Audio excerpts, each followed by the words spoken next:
Tigers baseball on Fox Sports Detroit is presented by Bell Tire. Miguel Cabrera is lethal when he steps into a major league batter's box. Cabby's monstrous drives and clutch at bats have elevated him to the league's best.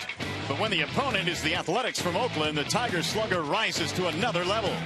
In the last 12 games against the A's, Miggy has crushed 8 homers. No matter who's on the mound for Oakland, Cabrera's clout rises to the top.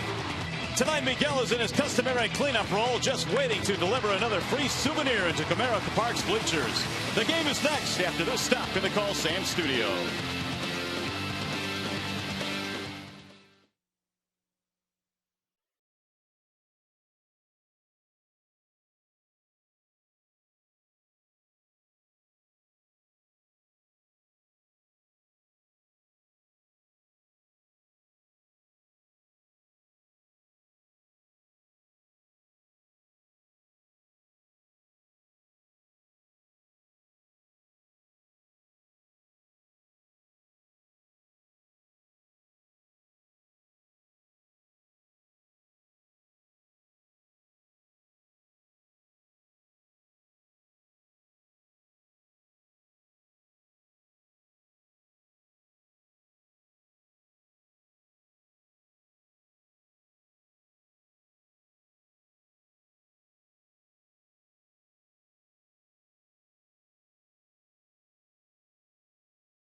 Welcome back to Comerica Park. We're in downtown Detroit tonight, where it's another hot, steamy night in the Motor City. And we have baseball this evening featuring the Oakland Athletics and your Detroit Tigers. If Detroit combines for 3 or more home runs in this game, bring a copy of the box score to a participating Arby's location tomorrow and get yourself a free small order of curly fries. Well, it's a big night here tonight for Dwayne Bo, who will make his major league debut, called up from AAA Toledo. And Bo takes a big league mound for the first time in his career. A very exciting night, not only for Dwayne, but also for the entire city of Britain, Michigan, which I'm sure a good portion of those folks are here in the seats tonight. But Dwayne Bo getting his first opportunity to pitch in a major league game. And right now, let's check out the scouting report on Mr. Bo, courtesy of Tigers bullpen coach Mike Rojas. You see a young man who's come a long way after his surgery in his elbow, and has done a tremendous job for us in Toledo, going 9-4 with a 3 ERA, and he's got a good fastball, holds runners well, and it's hopefully give us some good innings and a W. Well, probably two of the most nervous people in the ballpark tonight, Mom and Dad, Phyllis and Dwight Belo, and it's got to be an emotional time for them. There's no question about that, seeing their young son pitching in the big leagues for the first time. Well, it looks like Mom and Dad are wiping tears from their eyes, so it is awfully special to see that. And so the Belos will watch their son tonight, and this is why he earned an opportunity to pitch in the major leagues. Good numbers at AAA this year. Well, the Tigers are still searching for a left-handed starter, and Belo's going to get that opportunity here tonight, and hopefully he goes out and does a very nice job. He's got a fastball anywhere from 88 to 94 miles an hour. He's got a nice little curveball, and he also has a changeup. The changeup probably his third best pitch. So Mr. Belo, 25 years of age, out of Britain, Michigan, ready to go to work. His first big league batter will be Coco Crisp, who leads it off for the Oakland Athletics on another warm evening here in the Motor City. And the first pitch of the ball game is high and outside to Crisp. Belo looks like he's in the stretch when he's standing on the mound, but it's a windup. Here's the 1-0 offering, and Crisp looks at a strike, 1 ball and 1 strike. Belo stands 6'3", 218-pounder, a 19th round pick of the Tigers back in '06, the year they made a march to the World Series. Checked his swing, but he went, and the count is 1-2 on Crisp. Well, here's the delivery. When he stands on the rubber, it looks like there would be a runner on first base or second base, because it looks like he's in the stretch, but then he just kind of takes one little quick step back, and then he gets to a little balance point before he delivers the ball toward home plate. Here you have it.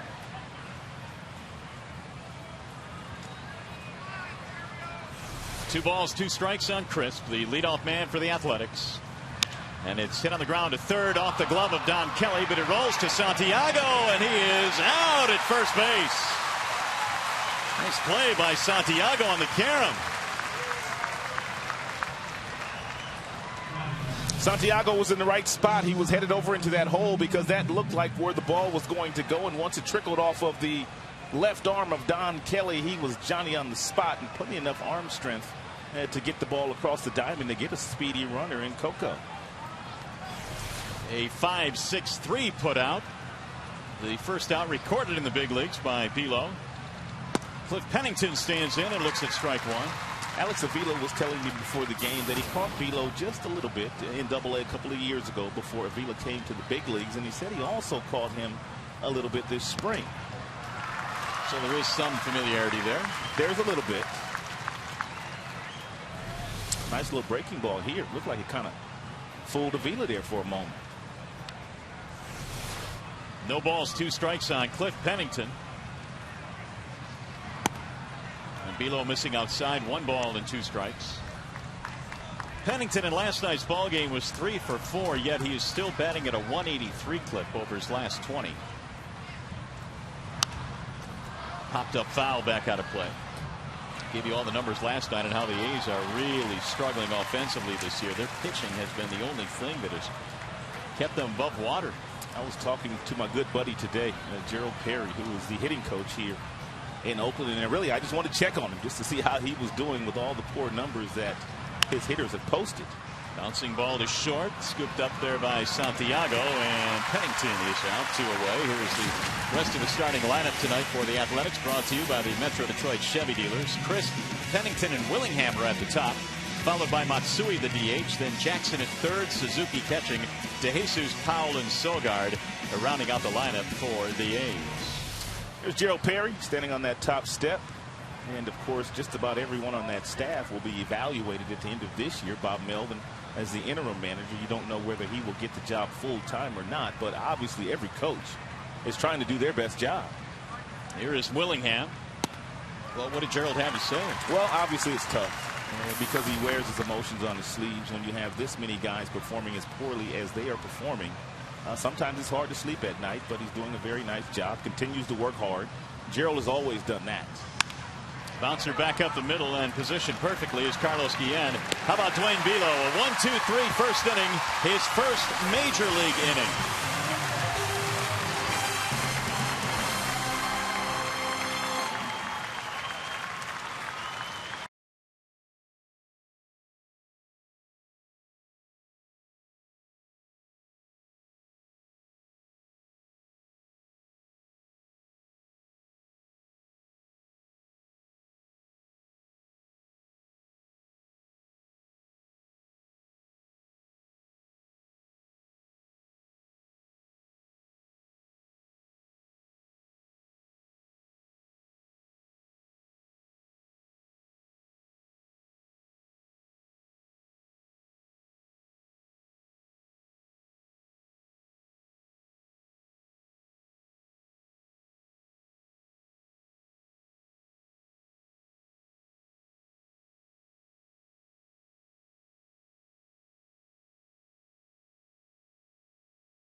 presented by a big boy tonight. Austin Jackson back in the leadoff slot again in center field, followed by Bosch and then Ordonez. Cabrera cleaning up. You've got Martinez and Guillen, and your bottom three tonight features Avila, Kelly, and Santiago. The Bernstein Advantage brings you the scouting report on Brandon McCarthy. Get the Bernstein Advantage. We go to bat for you. McCarthy throwing lots of ground balls these days, and the reason why he is throwing lots of ground balls, they've changed his arm slot. No longer, I should say, does he throw over the top, but more of a conventional delivery from a three-quarter arm slot, and he's only given up 3 home runs this year in 80-plus innings, so he's been keeping the ball in the ballpark. And he's facing Jackson here to start things off for Detroit. Austin was 2 out of 5 in the ball game last night and scored a couple of runs. And McCarthy missing 1 ball, 1 strike. The knock on Brandon is the fact that he really just has not been able to stay healthy since leaving the Chicago White Sox. And most of his injuries have been right shoulder related. There's a strike right at the knees, 1-2. Well, McCarthy now is 28 years of age. Born in Glendale, California. Goes 6'7", a 200-pounder. Part of a pitching staff here in Oakland that has put up tremendous numbers this year. And there's the breaking ball to get Austin Jackson. Let's take a look at the defensive alignment behind McCarthy in this game. It's always presented by Tim Hortons. It's Willingham, Chris, DeJesus in the outfield, Jackson, Pennington, Sogard, Powell, the infield, Kurt Suzuki. Their everyday catcher is behind the dish. That'll bring up Brennan Bosch, who's batting .301, courtesy of a 3-hit night last night. And he rolls this one to first base, foul. Bosch 3 out of 5 last night, had a couple of doubles in the ball game as well. He continues what has been a very, very good season. Brennan Bosch hit 2 balls in that game last night. 2 of the hardest balls I've seen him hit this year. Both doubles. Down that right field line, nearly knocked the wall down. Swing and a miss. 0-2. Ask and you shall receive. This was a hustling double. He had to get on his horse to get this one. He leaned on both of those. I mean, he leaned on them.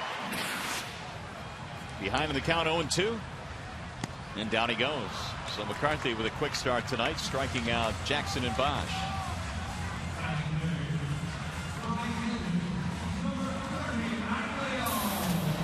Here's McCarthy's numbers. He has 2 complete games, which means he's throwing lots of strikes. That's the way you complete games in the big leagues. The earned run average is respectable. Not striking out lots of batters. I told you he's only given up 3 home runs, and all 3 were solo shots. He has had 1 stint on the DL this year. Well, he had a stress fracture in his right shoulder blade last season, the 2010 campaign. As he faces Ordonez now with 2 outs. The 1-0. 2-0 on Maglio. McCarthy, originally drafted by Chicago in 2002, was traded to Texas. John Danks was involved in that deal. And now here in Oakland. Here's the 2-0.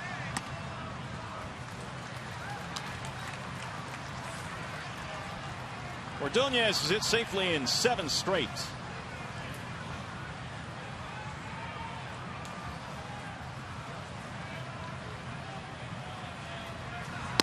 Down the middle it comes. 3 balls and 1 strike. Well, pre-injury, Maglio batting .172 after coming off the disabled list. A cool .288.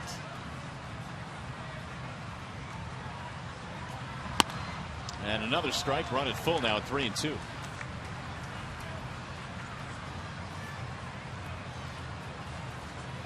Cabrera waiting on deck.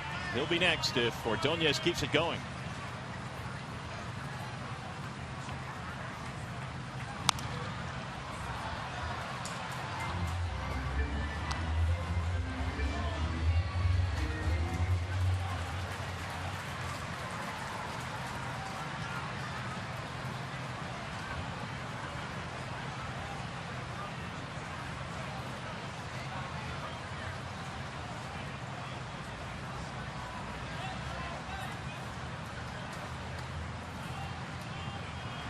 Bouncing ball right back to the mound. This will be an easy inning for McCarthy. And 1, 2, 3 go the Tigers. One in the books. Here comes Below for inning number 2.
Santiago is the starting shortstop tonight. Let's take a look at the rest of the Tigers defensively. It's presented by Beaumont Health System. Don Kelly is getting the start at third base here tonight. Brandon Ian really struggling with the bat, so Jim trying to get some production out of that third base position.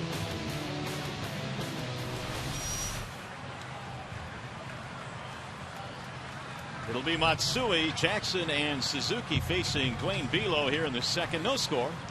This is game 2 in a short 2-game series. The Athletics are off to New York. The Tigers, of course, going to Minnesota. And Minnesota earlier today beat the Cleveland Indians. So the Tigers, for the time being now, a half game up in the Central. Danny Valencia with a couple of game-winning knocks last couple of days for the Minnesota Twinkies. He is our new favorite twin for the time being. Matsui looks at a strike. Hideki batting .216. Surprisingly, most of his power this year has come against left-handed pitching. Breaking ball, dips in there for a strike. 0-2. Left-handed batters in the International League were batting just a .168 against Dwayne Bo this year. Here's the 0-2. Breaking ball skied in the air. Shallow center field. Jackson coming in. One gone. Well, let's check out how Dwayne Bo got to the big leagues. Collegiately, played some college ball in Benton Harbor, Lake Michigan College, a 19th round pick of the Tigers in '06. The Tommy John didn't throw any roadblocks up for him back in 2009, because here he is. Usually it's 2 years after the Tommy John surgery that you start to kind of trust your stuff again, and you just kind of let it all hang out. And that's exactly where Bo is these days. There's Connor Jackson. He looks at a ball high. Jackson at .245. Last night a tough night. He was not only 0 for 4, but he hit into 2 double plays. Driven toward left field and hit well. Bosch is on the run. Jackson is on the run. That ball is caught on the run by Austin Jackson. He has so much range. Get used to that, Dwayne Bo. Anything hit in the air to center field is probably going to be an out. Yeah, that's probably a double if you're playing for the Mud Hens, but not with Jackson in center field. And Jackson starting right straight away center field. He takes off and takes a direct route, and he's able to run that ball down before it hits the base of the wall. So 5 in a row retired by Bo to start this one. Bring up Kurt Suzuki. Doubled in last night's ball game, finished 1 for 4.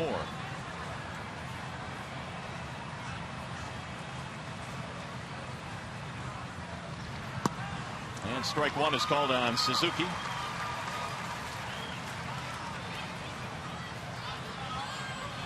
Only 23 RBIs this year. He had 71, which led their team last season. So he's well off that pace. And Suzuki's a guy that just basically goes out there every day. He has caught a lot of innings and a lot of games for the Athletics. And Below hits the outside corner, 1-2. He plays in the kind of temperature on a nightly basis of playing in his home ballpark in Oakland, which would allow you to go out there every day.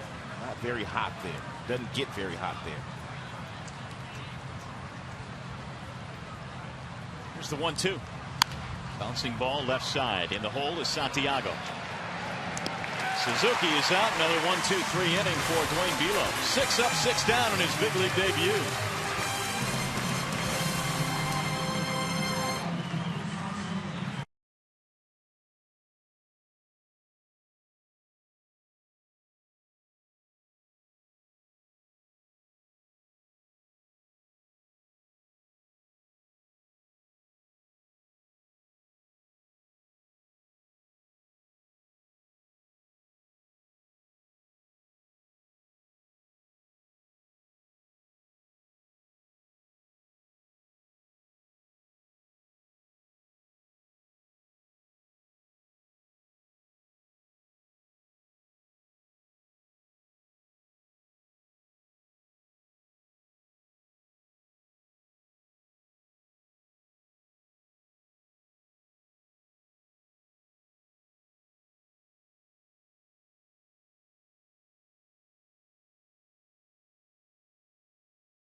Tigers baseball on Fox Sports Detroit is brought to you by Comerica Bank. Strength and stability since 1849.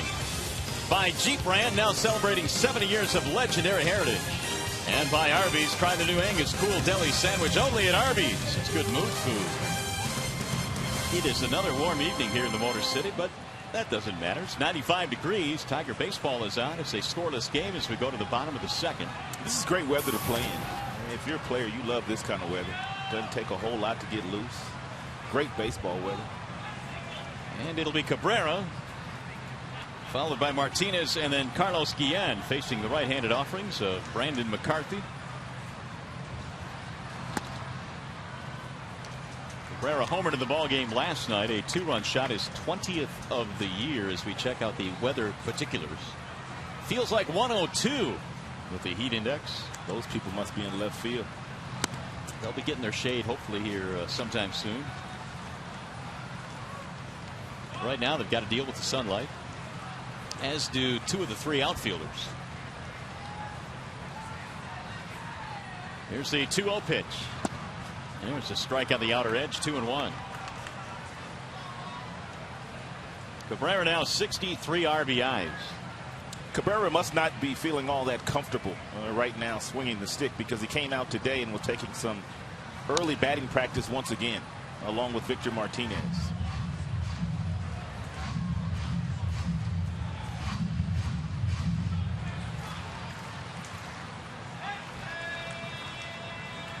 Victor right now second in the American League, or I should say Miguel rather, in on-base percentage at .428. Victor also right up there as well. They have combined to make quite a 4-5 combination.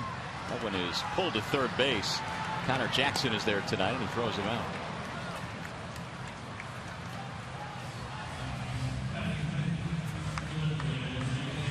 That'll bring up Victor Martinez, who was involved in one heck of a highlight last night at home plate. No doubt about that.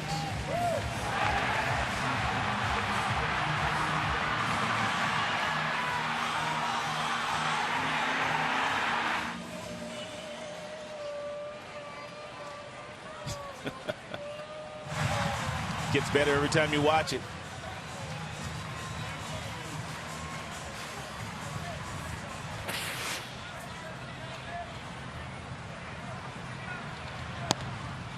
Ball one to Victor.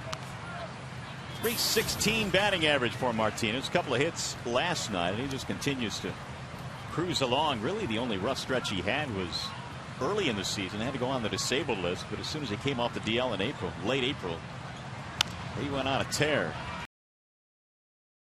And Martinez had .340 over his last 68 games. Tigers have 4 batters in the top 10 in the American League. 4 of them.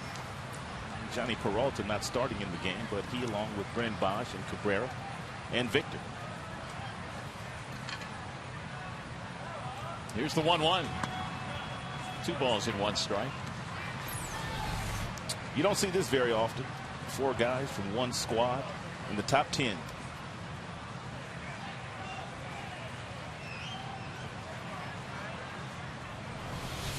And the 2-1. 3 balls, 1 strike. Well, I guess when you look back at the offseason acquisitions that teams made around baseball, this one would have to be near the top, don't you think? No doubt. The signing of Victor Martinez? Yes. Oh, no doubt. The only other player that you would probably rank above him is Adrian Gonzalez in Boston. Very true, but Martinez, an outstanding job as well. Boy, Adrian Gonzalez just having a year. But for the Tigers and what they needed, someone to hit behind Cabrera. A tremendous pickup was Victor. 3-2.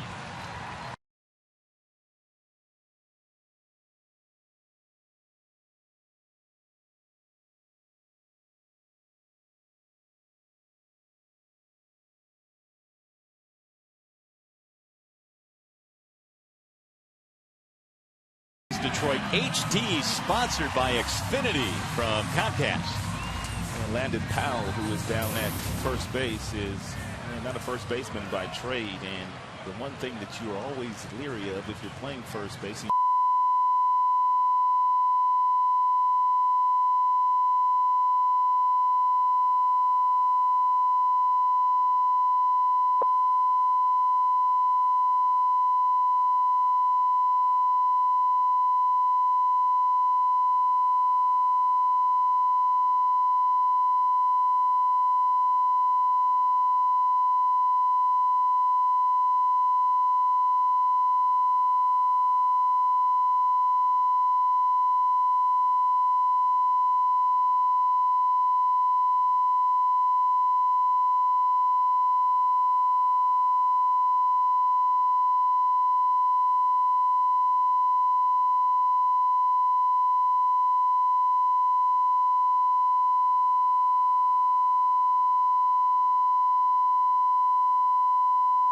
Right side or either from the left side. Hit his first big fly in last night's game.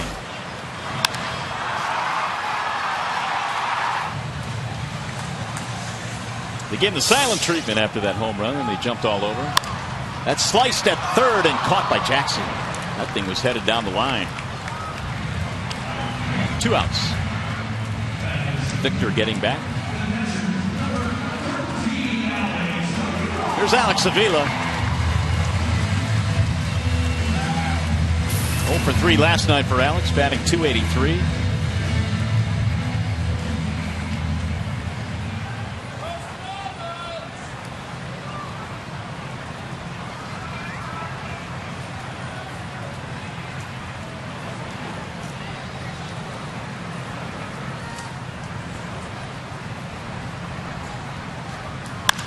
Driven to center field. That ball is hit hard. Crisp is going back, but he's going to run it down out there in Death Valley in right center. Tigers fail to score, and you're watching Tigers baseball on Fox Sports Detroit, presented by Bell Tire.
Of course, Dwayne Bo making his major league debut. Hometown hero. A lot of folks here from Britain, Michigan. And if you're wondering where Britain is, we've got a little map for you. It's located off M50, which is about 9 miles northeast of Adrian. So that's the route you would take to get to Comerica Park from Britain, Michigan. And as of the census of 2009, the population was 644 in Britain. But you got to believe, Rod, this whole town right now, and there's this old baseball field, real excited. No question. And you probably have several in the community that they're out watching the start tonight of Mr. Bo. Number 32 in high school, and he wears number 64 here. He probably just doubled his number because Don Kelly wears number 32, and Bo couldn't get that number from Don Kelly. Well, that makes sense. And of course, mom and dad are here, Dwight and Phyllis Bo. And so far, they've got to be enjoying what they are seeing, and I'm sure they are extremely nervous right now, but that's all part. Dwayne has gone 3 up, 3 down in the first 2 innings. He goes back to work here in the third, facing David DeJesus. Landon Powell, then Eric Sogard, 7, 8, and 9 in the lineup for Bob Melvin. 2 out of 3 last night for DeJesus.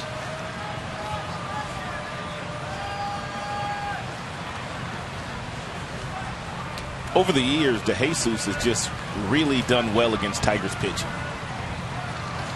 He came in struggling last night, not swinging the bat all that effectively, but you talked about the fact that he got 3 hits in that contest, and when he was performing for the Kansas City Royals, he got a lot of hits against Detroit pitching. And a lot of RBIs as well.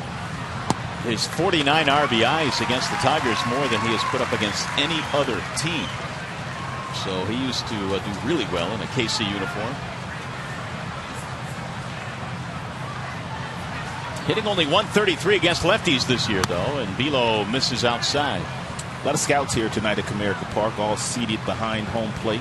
That's exactly what you're going to get in every single ballpark as the trade deadline gets closer.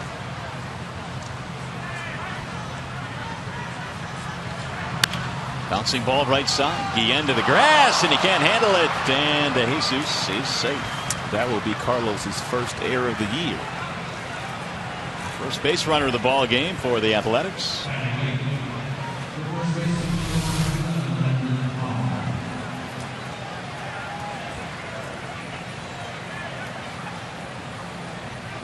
E4, and that'll bring up Landon Powell.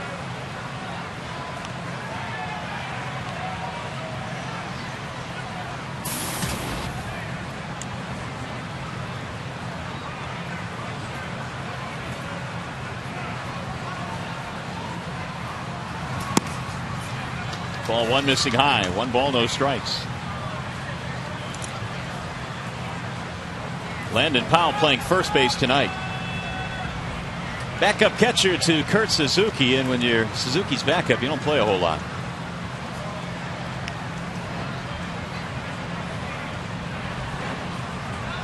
The 1-0 is a ball. 2 balls, no strikes on Powell.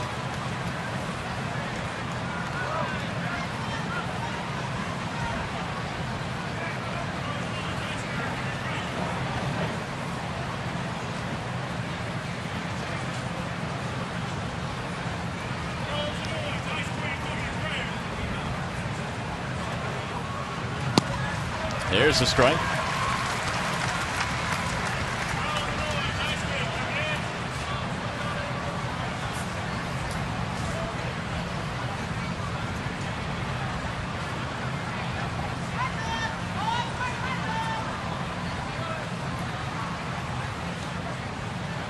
And the 2-1.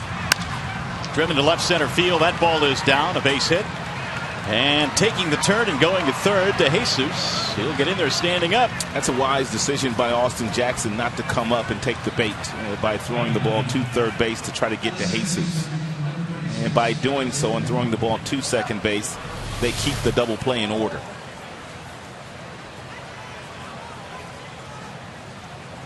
That ball is down in the strike zone. Real good concentration by Powell, who continues to rack up some really good numbers against the Tigers. And as I mentioned, a wise decision by Jackson just throwing that ball to second base.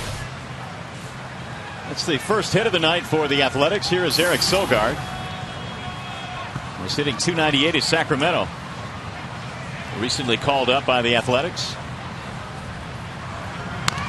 And he chops one foul. An error and a single, giving the Athletics their first scoring opportunity here in the third.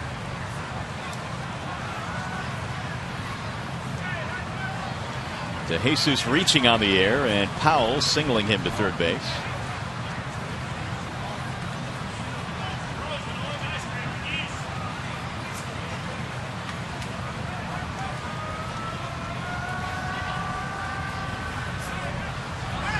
Bouncing ball hit to the right side. Guillen ranging over there. It'll get a run in. Sogard is out. He'll get an RBI, though, as DeJesus scores to make it 1-0 Athletics. First RBI for Sogard.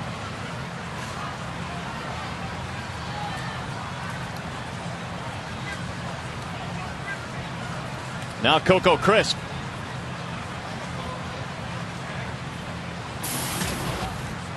Oh for 1 with a ground ball. In fact, Bilo got 3 ground ball outs in that first inning.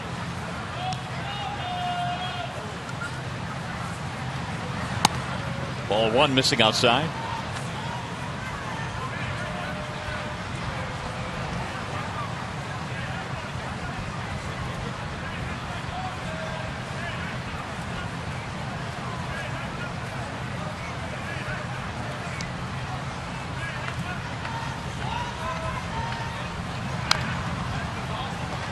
Bilo was the Tigers minor league pitcher of the year back in 2007. He was pitching in West Michigan in the Midwest League, which is A-ball for the Tigers. He won 13 games that year and led the Midwest League with 160 strikeouts, earning him the organization's Pitcher of the Year award. 1-1 on the outer edge, 1-2.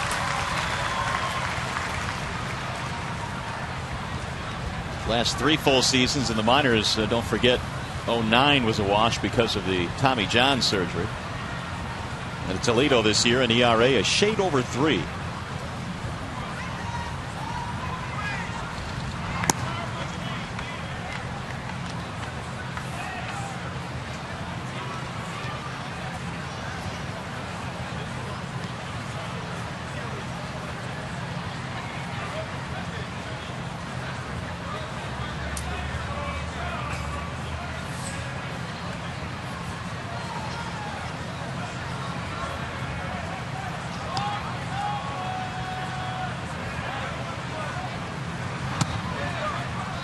Three and 2 now on Crisp.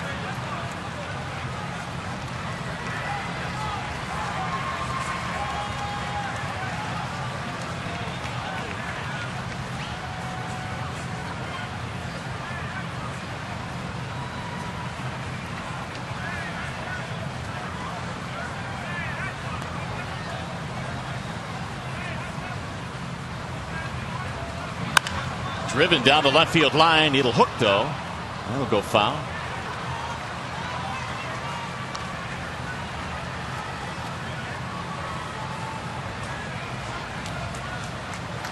Coco came into this game a .319 career hitter against Tigers pitching. A lot of that came in his days with both the Cleveland Indians and the Boston Red Sox.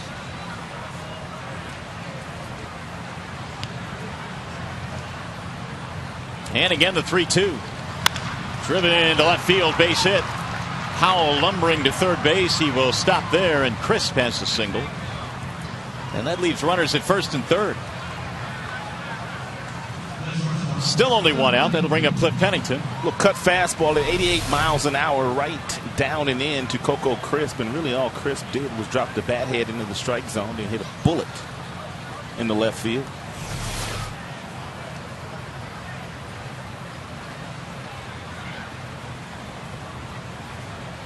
So Bilo trying to limit the damage here will face Pennington, who bounced out back in the first inning.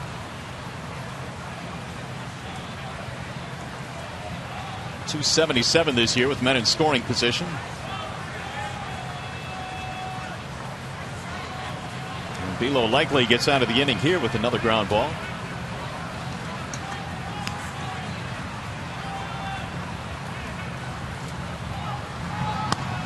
Missing high, 1-0.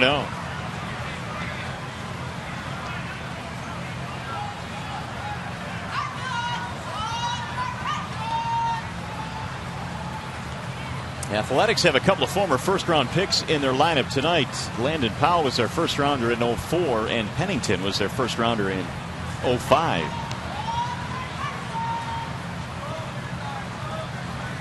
And the 1-0. 2 balls, no strikes.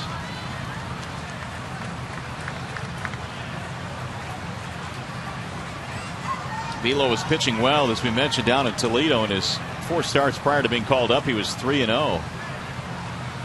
And had an ERA a little bit over 2. And as Jim Leland always says, when they go down to the minor leagues, he was who they recommended to make this start. So Velo gets his chance. It gets away from Avila, can't find it. Powell thought about it, but he'll head back to third base, and scooting to second base is Crisp.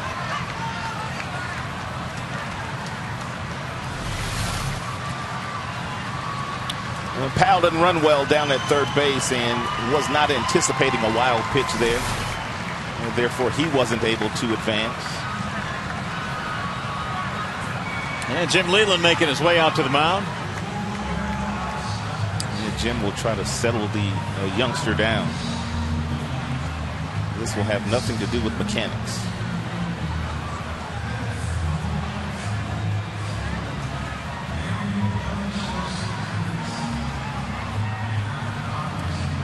Hey fans, coming up on our new edition of Tigers Weekly, we show you how various fans experience the excitement and enjoyment of a game at Comerica Park. And see it all in a new Tigers Weekly premiering Friday at 7 p.m. here on Fox Sports Detroit. So after some words of encouragement from the skipper, we'll see if Velo can settle down here now. Second and third. 3 balls, no strikes the count on Cliff Pennington.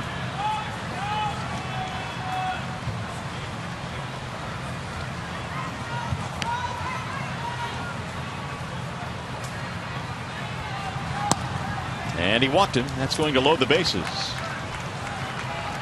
And while we have a moment, let's go back to the studio now. We check in with Mickey York.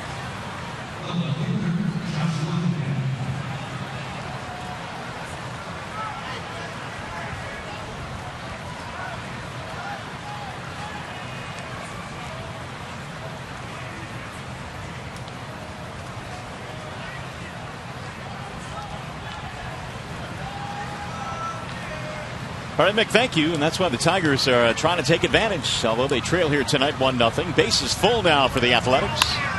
And it's fouled back out of play by Josh Willingham. He is their number 3 hitter with 12 home runs this year and career .329 with the bases loaded. His name has come up quite often in trade talks the last week or so. A lot of people feeling like Willingham might be moved from the A's to a contender because of his powerful right-handed bat. A couple of names on this A's team that have been bandied about. Coco Crisp, another. Reds seem to have some interest in him. Here's the 0-1. Make it 0-2 on Josh Willingham. Well, Coco Crisp will give you some stellar play defensively in the outfield, and he also brings the speed element to the game.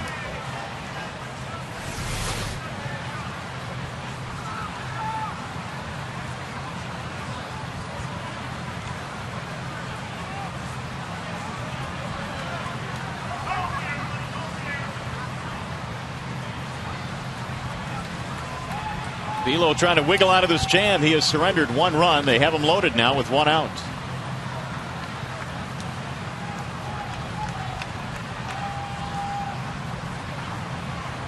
And the 0-2. He got him. Strike 3.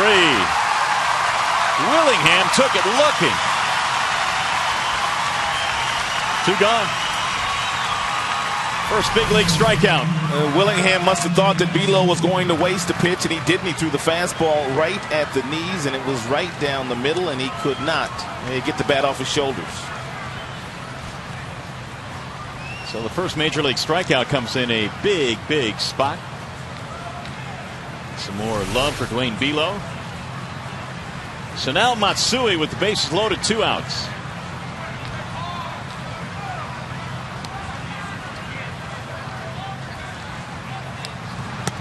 Ball 1 to Hideki. Do you remember whether we saw Dwayne Bo in spring training in any of the 4 games that we did? I don't believe so. I may be wrong. I was trying to think as well. I don't recall seeing Dwayne.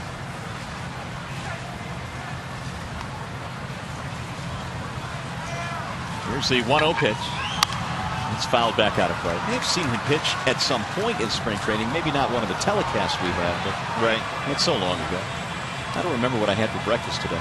Yes, you did. And lunch. Or dinner, actually. Oh, that's right. There was Chinese tonight for dinner. 1-1 on Matsui.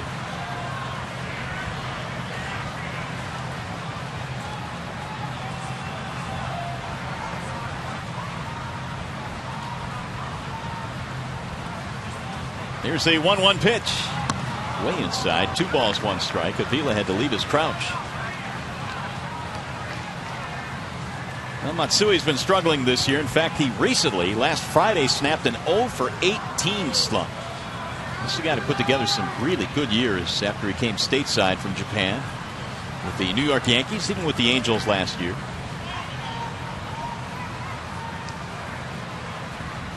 He traded in Southern California for Northern California this year, wearing Oakland colors.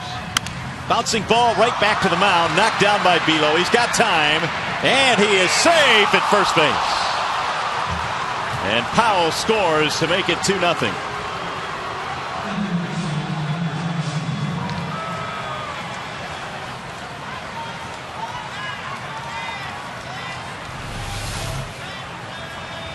Once Bilo was able to locate the ball, when he threw it to Cabrera, he just short-armed it, and he threw it right down in the dirt. Cabrera picked it off the carpet, but he could not get the call from Laz Diaz.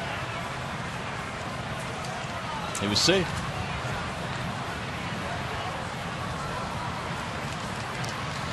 Bilo has already thrown 28 pitches here in the 3rd inning, and the Tigers may have to get somebody up in that bullpen here shortly, and I think that ball may have trickled off of his glove and then trickled off of his pitching hand.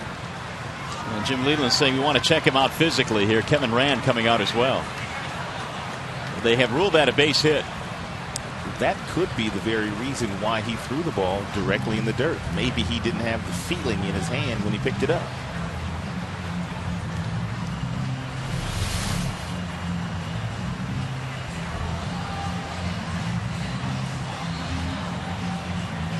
Like he got his glove in front of it.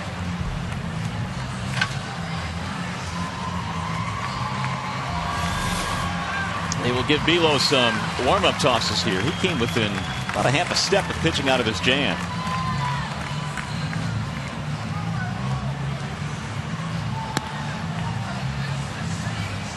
Says he's all right. 49 pitches right now for Bilo in this game. So a run in makes it 2-0. Bases are still loaded for the Athletics, and here is Connor Jackson. 28 pitches in this inning alone. Jackson is the 8th man to bat in the inning.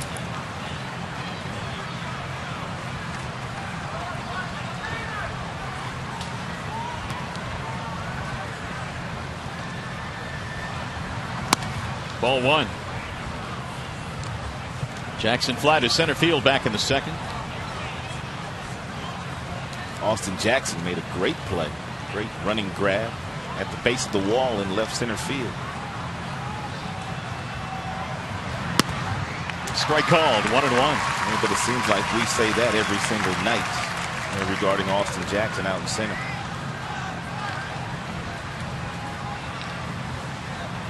Jackson makes those plays look absolutely routine.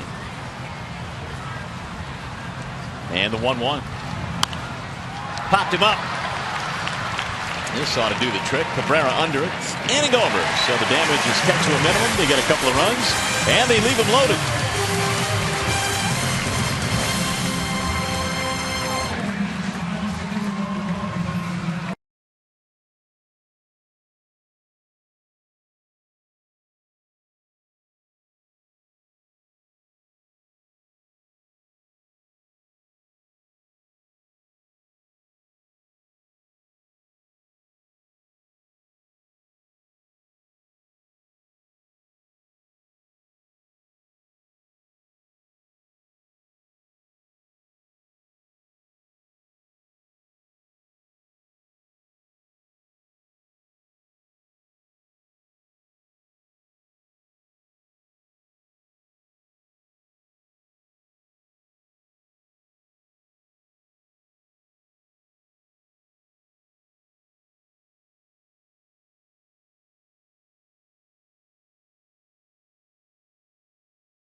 AT&T.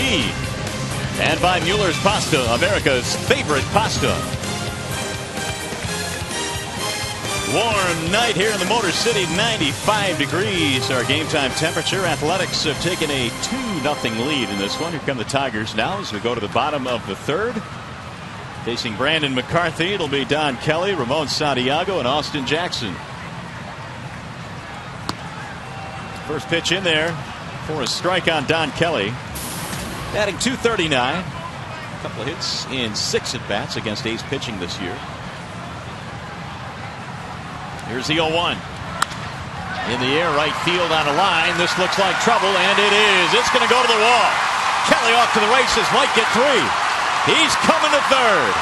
And the throw, not in time. It's a triple for Don Kelly. Just like that, the Tigers coming right back.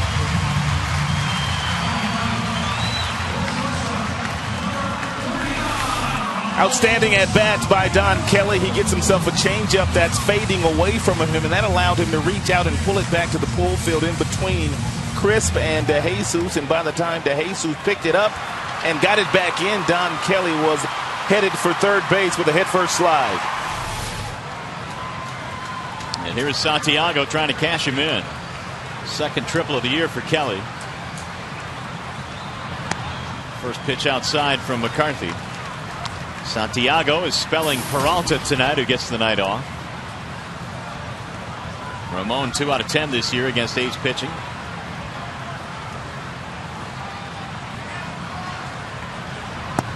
And there's a strike right at the knees, 1-1. Santiago this year batting .225.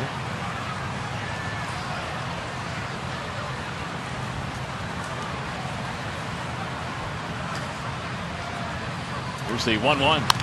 Bounced foul down the first base line. We often talk about how Jim Leland picks his spots to keep his bench involved, and this is one of those nights because Peralta was 1 for 18 career against McCarthy. So the skip thought this might be a good night to have him take a rest. And I'm pretty sure Peralta did not march into the skipper's office this afternoon and lobby to get back in that lineup. He'll be back in there tomorrow to be sure. It bounces in. 2-2. That's something that players appreciate.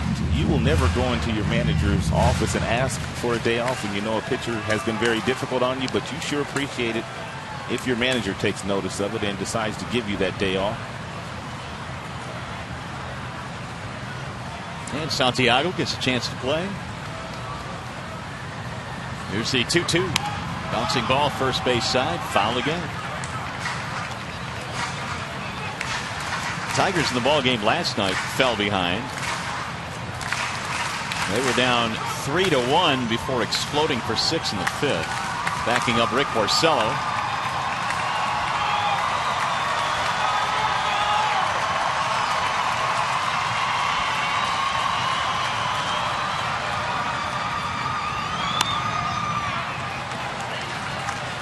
The count stays.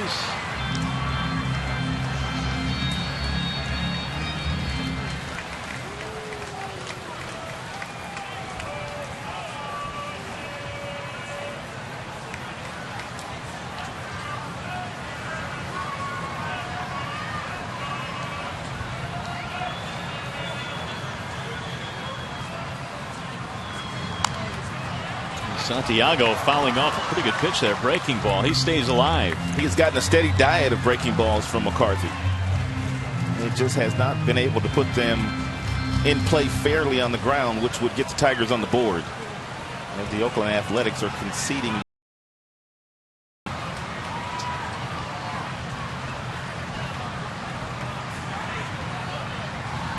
Ground ball to second, and it'll get the job done. Santiago is out. Kelly scores. RBI for Ramon. 2-1 ball game.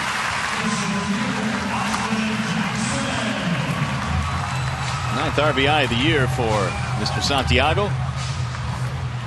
And some high fives for Don Kelly for getting it started.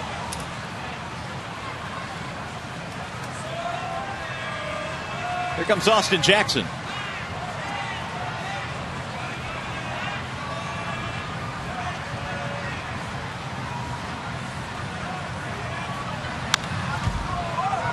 Jackson showed some life last night. Hit 3 balls really hard. 2 of them for base hits.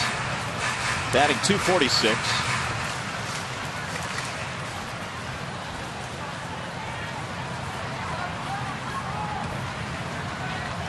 There's the 0-1. Shot to right field. Base hit. Austin goes the other way, and the Tigers have their second hit of the inning.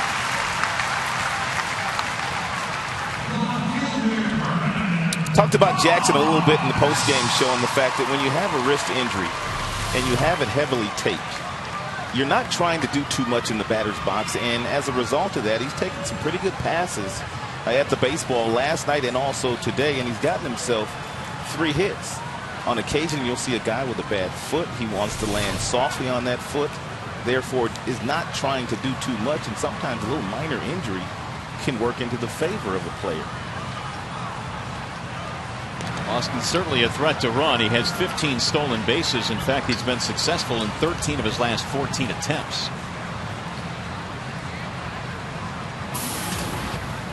Bosch is up there. He struck out back in the first.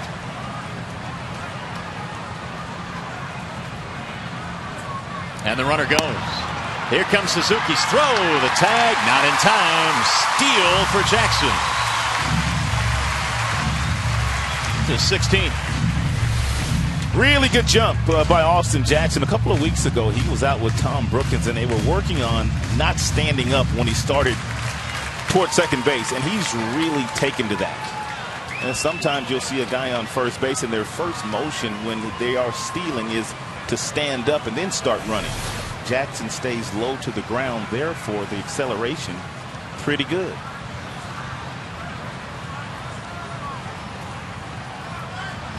Bosch cuts and misses. Here's the jump one more time. See how low he stays. Very explosive towards second base. And you can tell it's a straight steal. He didn't even look in toward home plate. He could care less what Brendan Bosch was doing on that particular pitch from McCarthy.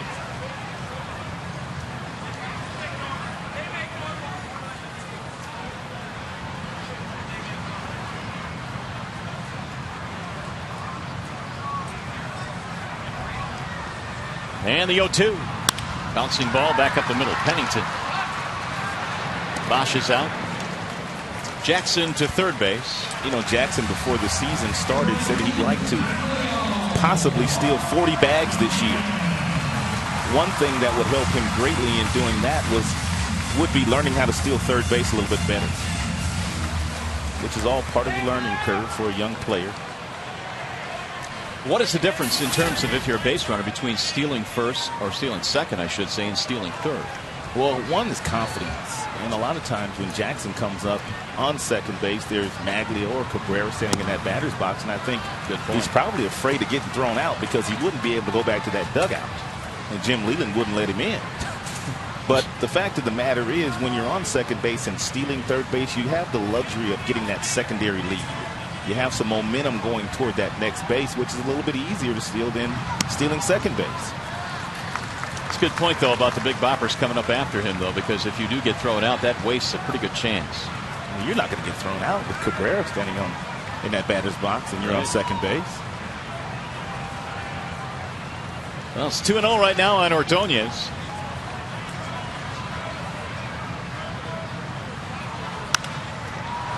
In the air toward right. Foul ground. Powell chugging along.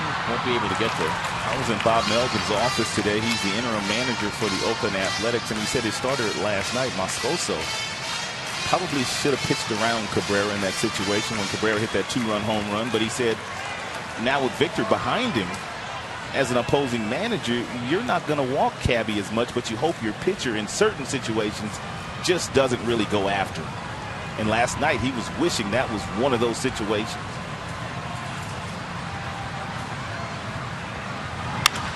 Drill to center field, and we are tied. Ordonez comes through to make it a 2-2 game.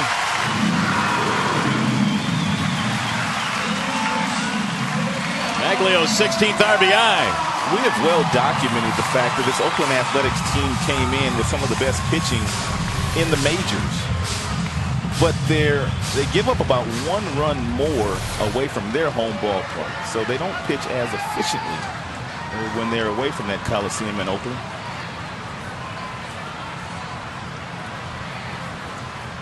So they've tied it up now for Dwayne Bo, who gave up 2 in the top of this inning. Cabrera takes outside, 1-0. Tigers have a dangerous offense, especially when Jackson is getting on base and stealing bases and setting the table for the big guys.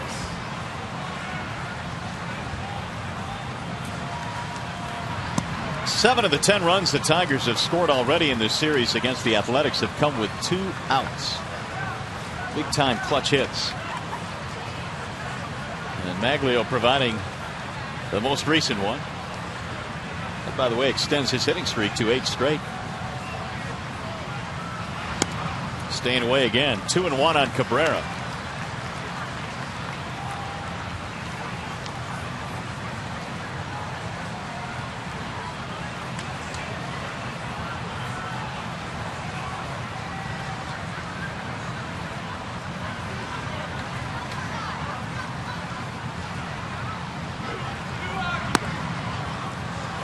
Now 3-1 with Martinez lurking. Miguel bounced out his first time up, 0 for 1.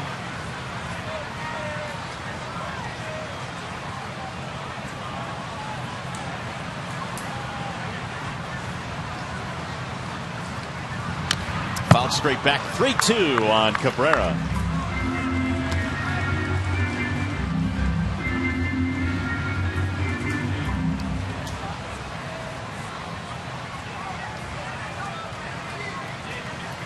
McCarthy last year had 3 different stints on the disabled list pitching in AAA. Talked about the fractured shoulder blade he had last year coming back from that injury.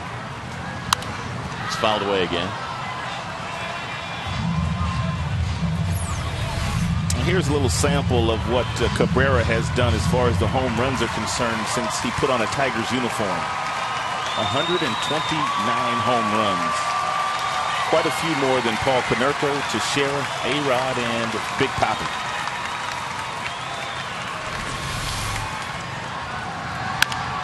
On the ground, deep in the hole, Pennington. Throws him out, nice play. Inning over, Tigers tied up though. They get a couple of runs, and we go to the 4th.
Same category as player, but Johnny Peralta was within the division. We were at a different spot last year. We were looking to really try to win at that point, to try to help us win, and we feel that's the same type of move. Have you reached a decision on Brandon's future? We have, at this point, we're in a spot where we'll make a decision once with what move we're going to make when he reports. Well, in case you missed it earlier today, Wilson Betemit of the Kansas City Royals has been traded to the Detroit Tigers for a couple of minor leaguers. And the numbers on Betemit, he was having a solid year this year, batting .281 with KC. Last couple of years, he has performed well when given a chance to play for the Kansas City Royals. But with all the young prospects now that Kansas City has in the big leagues. Betamit just was not getting any playing time whatsoever. Well, the two minor leaguers going the other way were left-handed pitcher Antonio Cruz and catcher Julio Rodriguez. Cruz at West Michigan and Rodriguez at Lakeland. A couple of A-ballers. Gives the Tigers another switch hitter to go along with Santiago and Victor.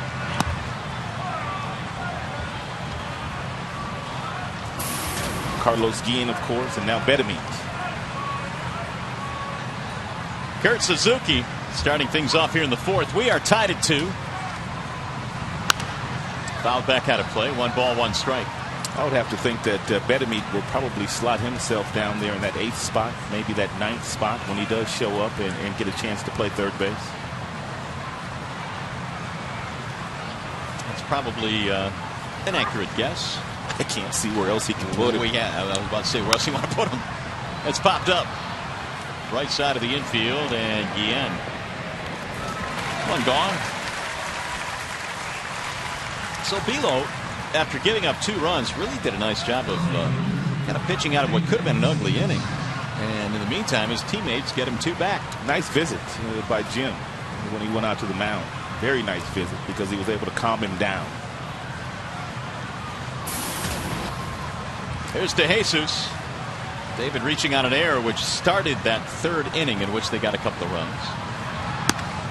And a ball inside, 1-0.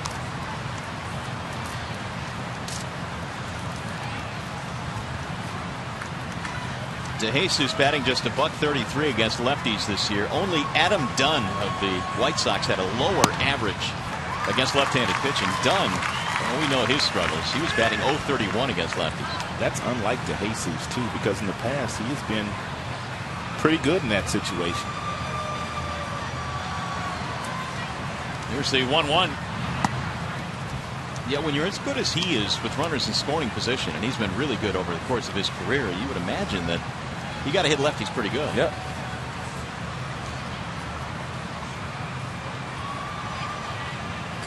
Belo ready with the 2-1. Now 3 balls, 1 strike on DeJesus.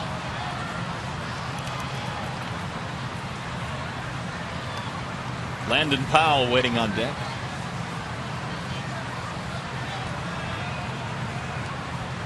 There's the 3-1 pitch. Line drive off the glove of Santiago. Looked like a catchable ball. I wonder if it sliced on him or jumped on him. 1 out base runner. It did something because Santiago usually makes this play.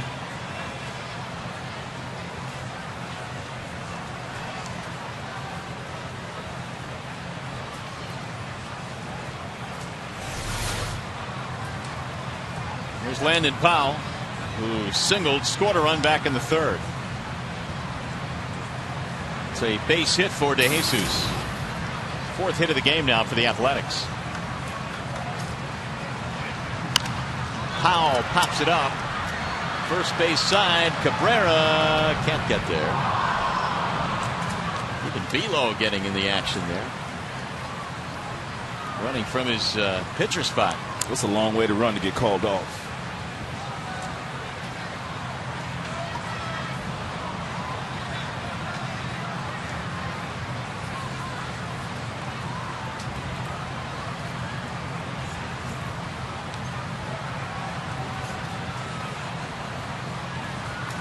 Three steals this year for DeJesus. Been caught a couple of times.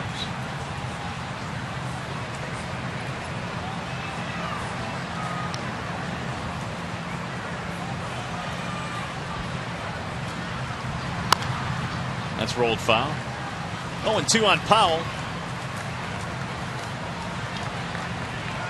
Played his college ball in South Carolina, and South Carolina the past couple of years making some noise in the college baseball world. #1 pick out of South Carolina back in 04 of the Athletics.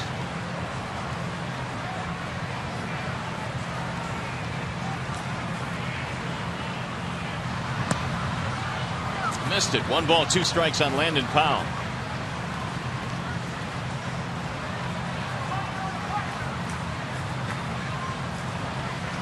Trying Scotty Furbush is up in the Detroit bullpen.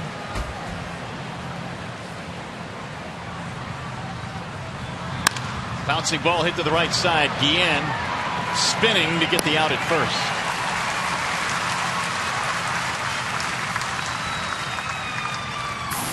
Hey fans, the Tigers Classic Car Show is Saturday, July 30th, prior to the 4:10 p.m. game against the Los Angeles Angels. See more than 100 classic automobiles. For tickets, call 866-66-TIGER or log on to tigers.com.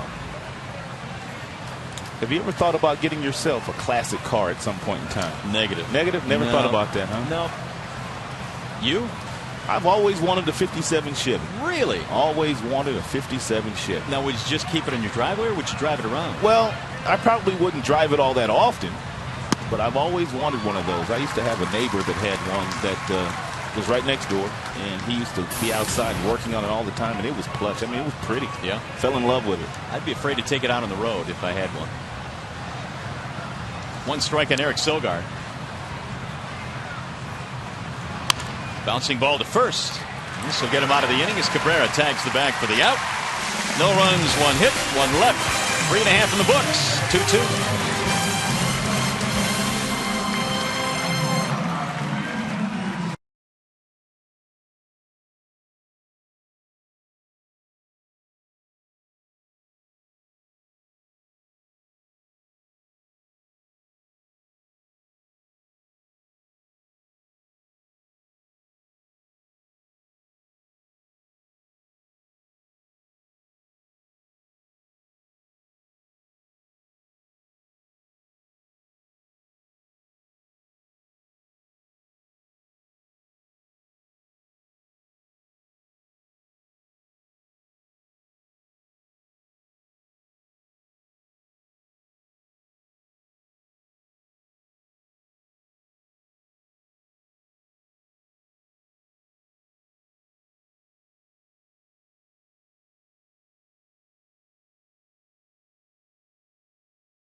Pitcher from Michigan to make his major league debut with the Tigers. Got to be his major league debut with the Tigers. Last pitcher from the state of Michigan. Here's your trivia question tonight. Jim Leland maybe taking the temperature of Belo. Trying to keep him cool between innings. He's done well tonight in his big league debut. 2 runs, 4 hits through 4 innings. And now the Tigers trying to get him some runs here. Victor Martinez. And then Carlos Guillen and Alex Avila facing Brandon McCarthy.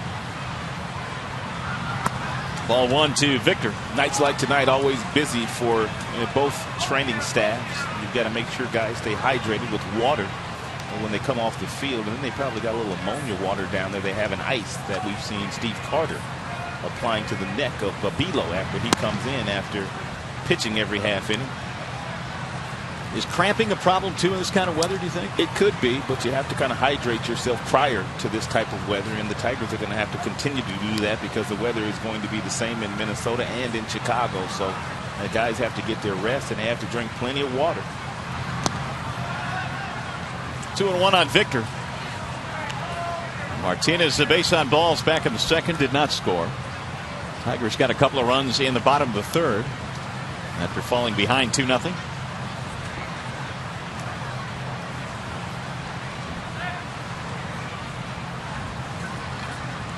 Here's the 2-1. 3 balls, 1 strike.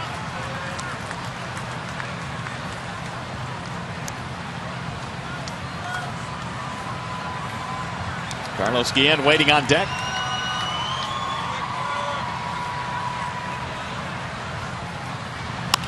Bouncing ball right side. Powell backhands. McCarthy covers. One gone here in the fourth. Here's some notable Michiganders that have played for the Tigers. Charlie Gehringer out of Fowlerville. Jim Northrup from Breckenridge. Bill Freehand, born in Detroit. A lot of big names on that list. Yes, it is. Gibby, of course, born in Pontiac.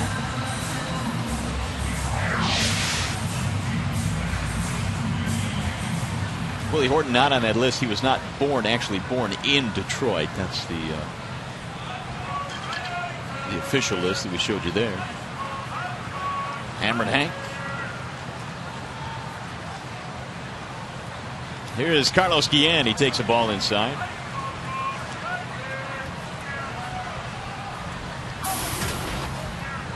Carlos hit the ball hard, but right at the third baseman Jackson his first time up.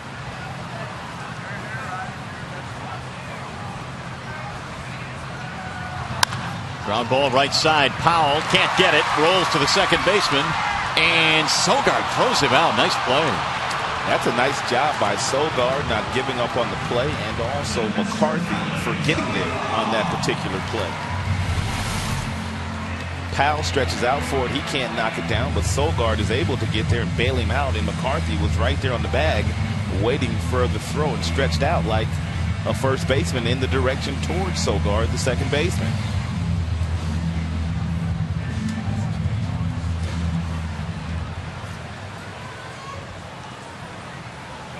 Got him by a decent margin, too. 3-4-1 on that putout. Here's Avila. Fly out for Alex. In this game, he's 0 for 4 in the series. And he looks at ball one.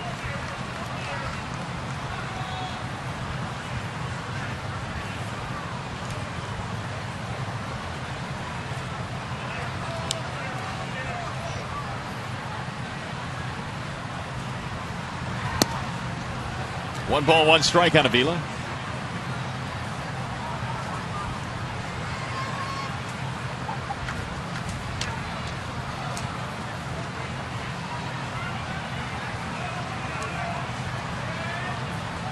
Dwayne Belo's big league debut. It's a 2-2 game here in the fourth. He gave up a couple of runs in the third. That has been it so far.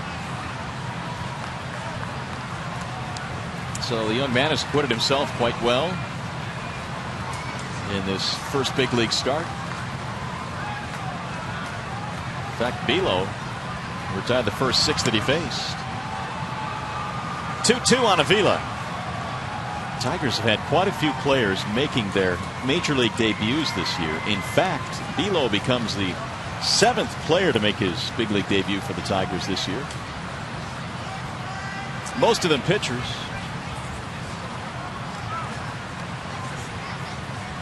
Andy Dirk's the only position player making his debut. Swing and a miss, and Avila is gone. So are the Tigers as they go 1-2-3. We played 4.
And let's flash back, shall we?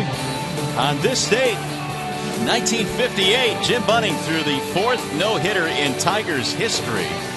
No-hit the Red Sox at Fenway Park, striking out 12 in that game. Mr. Bunning, a 7-time All-Star and a Hall of Famer. Also had a political career as well, U.S. Senator from 99 to 2009. Jim Bunning on this day. 4th no-hitter in Tigers history.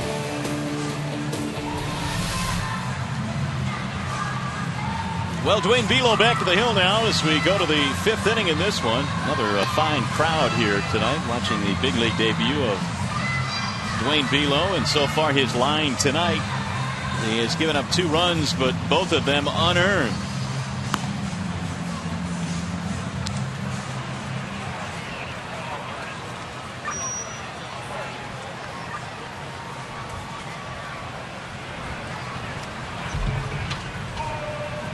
Here's Coco Crisp to lead things off. Top of the order coming up here in the 5th. Chris Pennington and Willingham.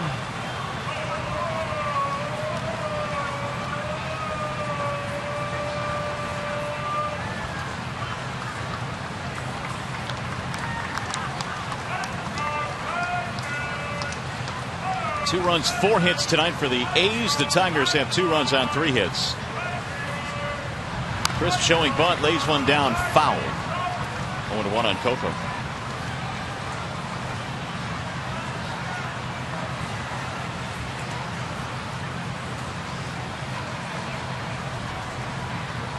Coco is a product of the RBI program, reviving baseball in the inner cities, which has produced quite a few big leaguers, including Carl Crawford, Jimmy Rollins, CC Sabathia, and Coco Crisp.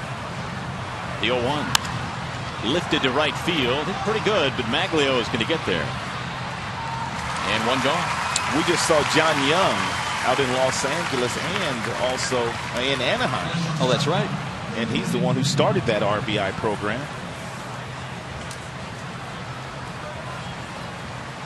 Well, here comes Cliff Pennington.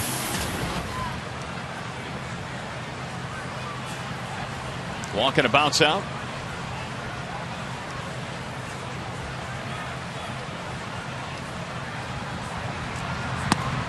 There's strike 1 on Pennington.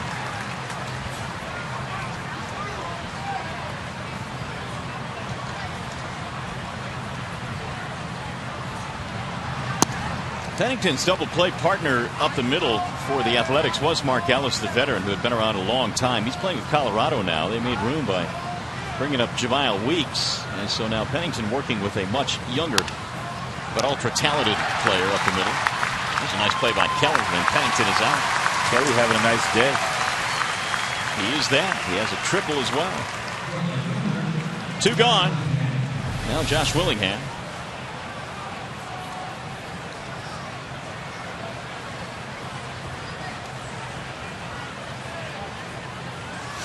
There's Mom, Mrs. Belo, Phyllis. Enjoyed that play.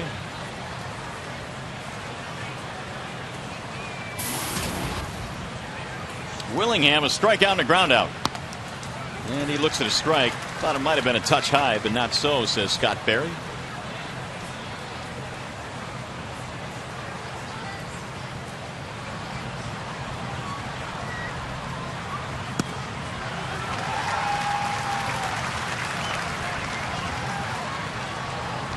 .310 against the American League West. Against the rest of the Central and East, the rest of the league, not so good. Just 195.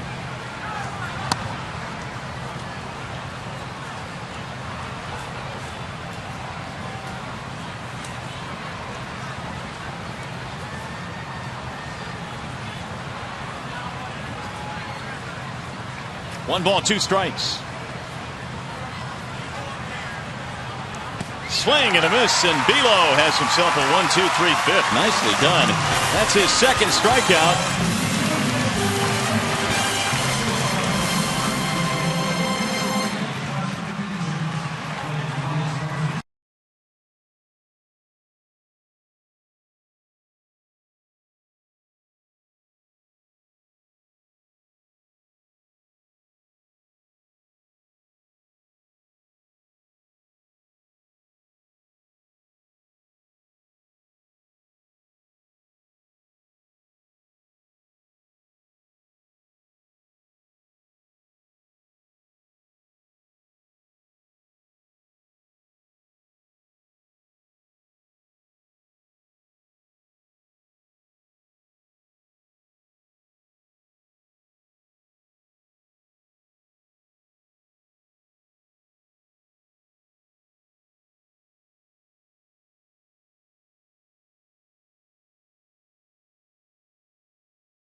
Dwayne Bo with 5 really good innings, 2 unearned runs in his major league debut, and Bo has also fanned a couple of batters.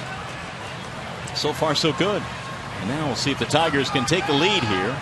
2 runs, 3 hits for Detroit in this game. It'll be Don Kelly who led off the third with a triple when the Tigers got their 2 runs.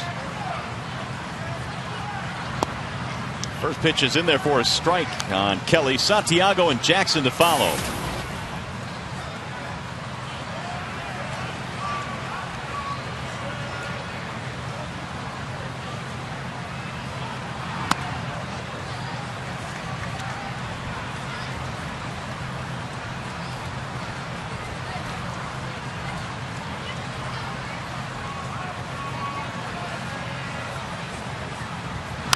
That's driven down the left field line, foul.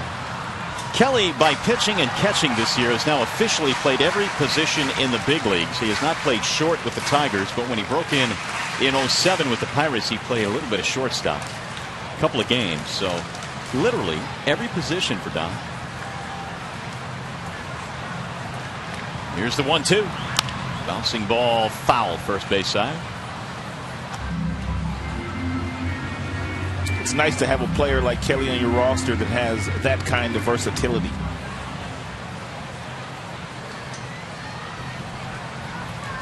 And really can play all of those positions adequately. I mean, you can't really say there's one of those positions where he really can't play it.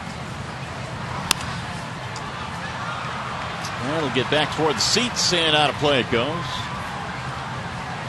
No, and it amazes me how, you know, when Kelly came in to catch in that game earlier this year, I mean, everybody kind of thought it was a novelty, but it was no joke to him, man. To be catching in a big league game, that is not an easy thing to do.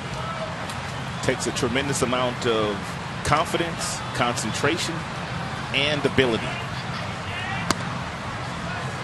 A little bit outside, 2 balls, 2 strikes.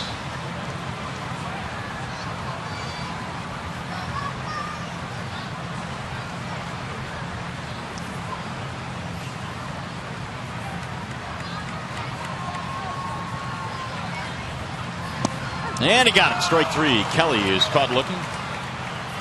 4 strikeouts now for McCarthy. Here's our trivia question to get tonight, courtesy of AT&T. Who is the last pitcher from Michigan to make his major league debut with the Tigers?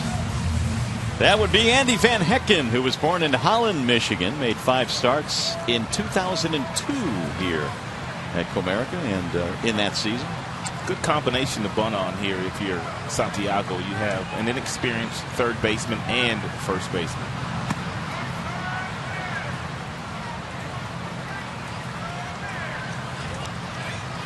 One ball, no strikes on Santiago, who bounced out, scoring a run. That was back in the 3rd.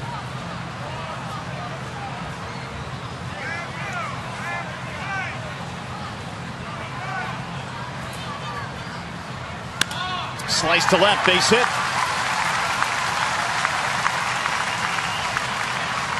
Well, Santiago is on, 1-out single. It's going to break up Austin Jackson.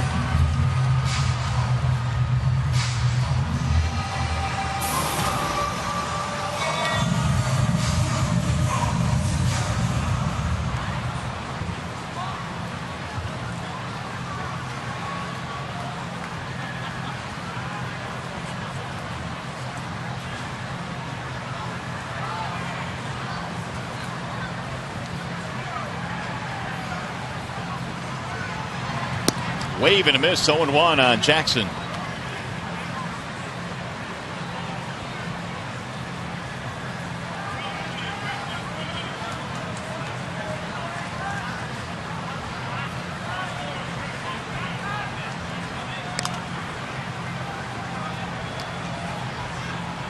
Jackson's stolen base back in the 3rd was his 16th.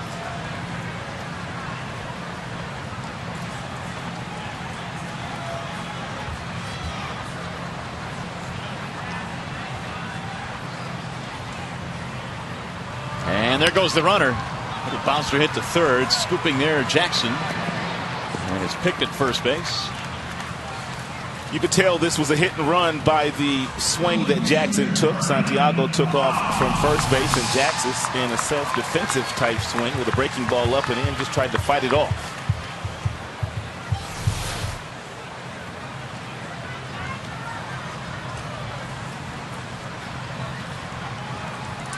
So with 2 outs now, Bosch a chance to drive in a run. Strikeout, ground out for Brennan. Each team 2 runs on 4 hits in this game.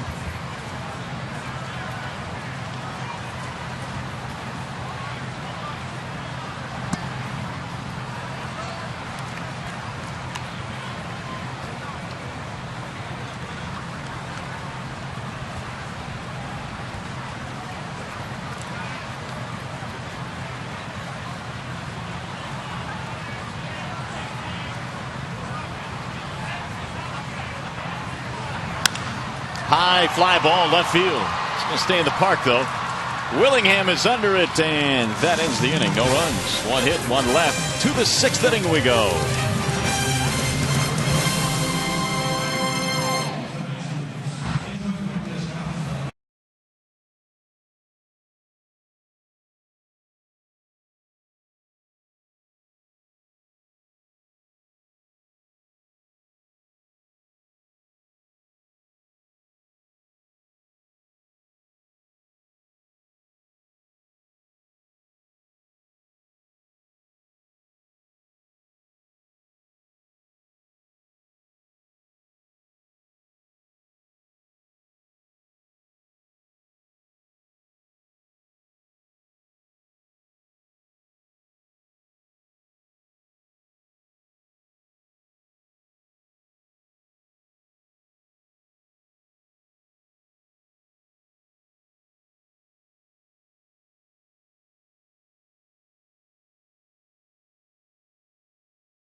The 6th inning here at Comerica Park. 2 runs, 4 hits for both sides in this ball game.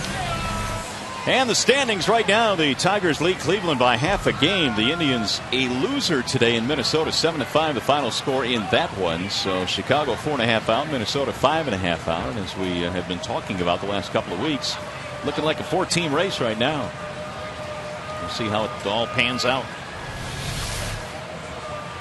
Hideki Matsui will lead it off for the Athletics. Dwayne Bo is back out there, had a 1-2-3 fifth. First pitch is high, 1-0. Matsui a single off of Bo. That was back in the 3rd to knock in a run, 1 for 2.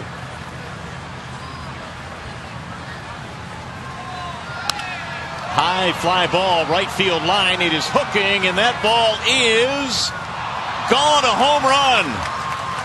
And that is number 500 as a professional for Hideki Matsui. And it breaks the 2-2 tie down the right field line.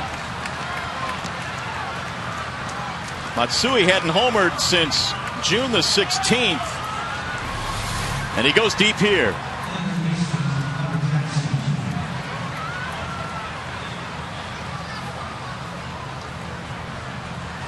Off the foul pole. 332 home runs in Japan and 168 here in the States. That's going to be it for Bo, it appears. Jim Leland making his way out to the mound.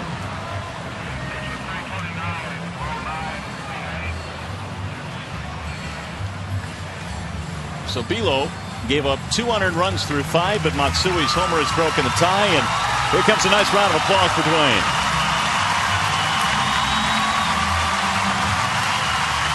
And there's no doubt that Britton and all of his friends and family proud of him tonight. It's a Wallside Windows pitching change.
It also signals the end for Dwayne Bo, who was really good tonight. He goes 5+1 batter and departs the scene in his big league debut, and he will give way now to Lester Oliveros, who will take over. And Connor Jackson, the first man to face him.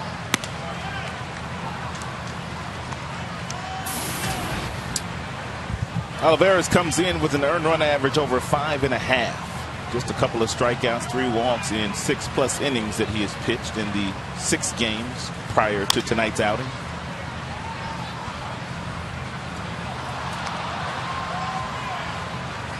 One ball and 1 strike.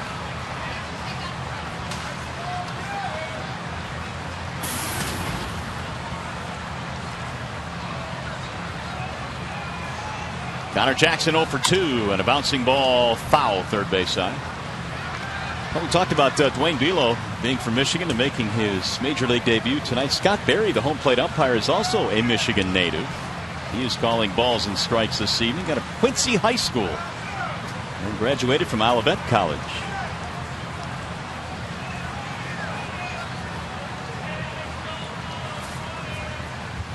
Swing and a miss. Boy, that was a huge swing there by Jackson. 1 gone. Got a great deal for you fans. You can have your picnic or party at an upcoming Tigers game. Group tickets and party suites are on sale now with groups of 15 or more. You're getting discount tickets to select games. Call 313-471-BALL, or you can simply visit tigers.com.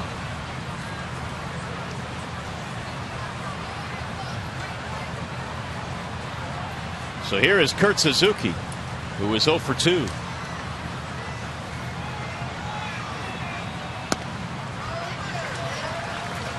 Oh, and 1 the count.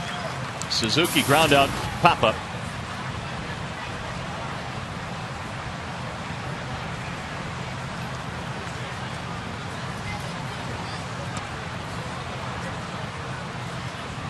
Quincy, by the way, Quincy High School, and Quincy located about 15 miles west of Britain, where Mr. Bo is from. And Scott Berry, tonight's home plate umpire, is quite an athlete there. Played football, basketball, baseball at Olivet. He went off to college. 2 balls and 1 strike. So it's got to be a thrill for him. Of course, Dwayne making his major league debut here at Comerica. And Scott Berry getting the big leagues, promoted to the major league staff this year. As you look at Belo's numbers,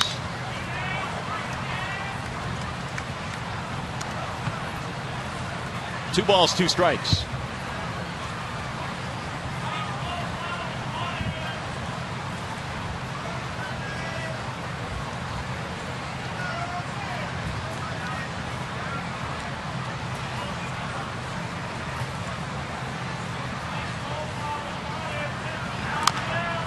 Tap foul.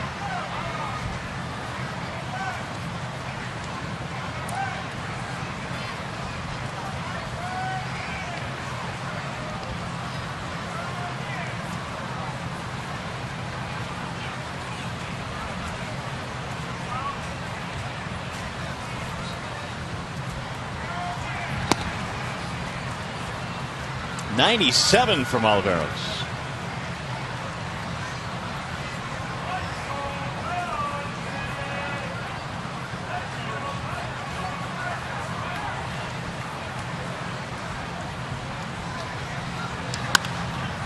To the second baseman, Guillen, who plays it off to his left.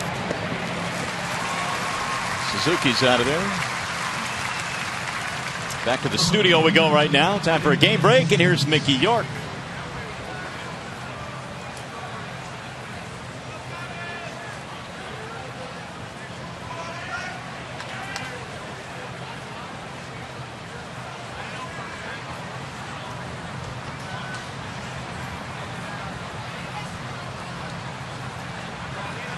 All right, Mick, thanks. Here it is, 3-2, courtesy of a home run by Hideki Matsui here in the 6th inning, giving the A's the lead. There's a strike called on David DeJesus. Anything surprise you about the numbers Curtis Granderson's putting up this year? Or not really? Well, I want to say yes, but considering that ballpark and that lineup and his talent, I guess no. I mean, you know, he's hitting with more power, I think, than I thought he would. But he was an all-star when he left here, so sure, he's a pretty good player already. But, I mean, did you think he'd reach these heights? Home run numbers, I thought maybe he could probably hit 30 to 35 in that ballpark. I don't know how many he's going to hit this year. He's on pace for close to 50. Yeah. But he's got a pretty nice number already. 1-2 on DeJesus. Well, he's fit in nicely there, and I figured that he probably would, just based on the type of young man he is. Took him a little while to get his legs underneath him last year. First year in pinstripes, bright lights. But this year, really since last August, Curtis has been one of the best offensive players in this league. Strike called on the inside part of the plate. DeJesus doesn't like it. Doesn't matter. See you later. 2 strikeouts for Oliveros.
The Coors Light Freeze Can Britain Zone. Dwayne Bo, his mom Phyllis, his dad Dwight in attendance. And a lot of the population of Britain also in attendance here at Comerica Park tonight watching this young man in his major league debut. He pitched 5+ innings, gave up 3 runs, 2 of which were earned. He had a couple nice plays made behind him, and no matter where you're watching games, whether it be high school or big leagues, parents still get real nervous. Coors Light Freeze Can is always brought to you by your Frost Brew Coors Light. There's Maglio Ordonez as we go to the bottom of the 6th, down 3-2 on the Hideki Matsui home run. Ordonez, Cabrera, and then Martinez facing Brandon McCarthy, who has another lead to work with, albeit a very slim one. Maglio shoots one back up the middle into center. That's his second straight hit. Looks just like the last hit Maglio got, which drove in a run. Tigers have their 5th hit of the game.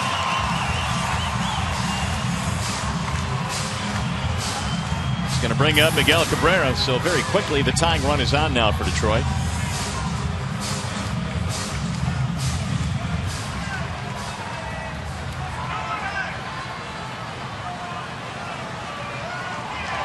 Action in their bullpen. Joey Devine.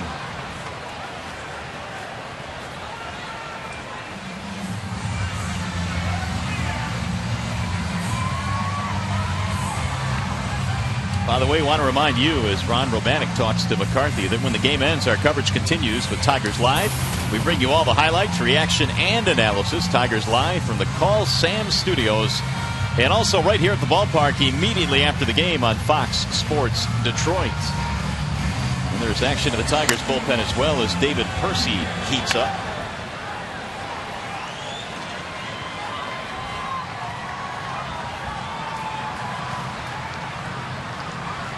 Cabrera has put the ball on the ground twice. 0 for 2 in this game, and a ball outside from McCarthy. Here in the 6th inning, McCarthy now has thrown 83 pitches. 28-year-old out of Glendale, California. 1-1.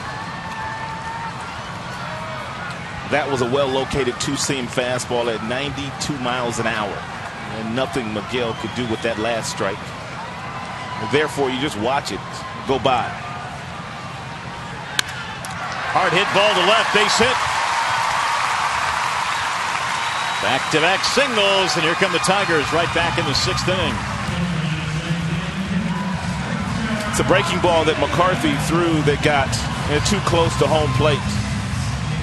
Suzuki wanted the ball down and away, and it crept back over the heart of the plate, and McCarthy is lucky that it's just a single by the big fella.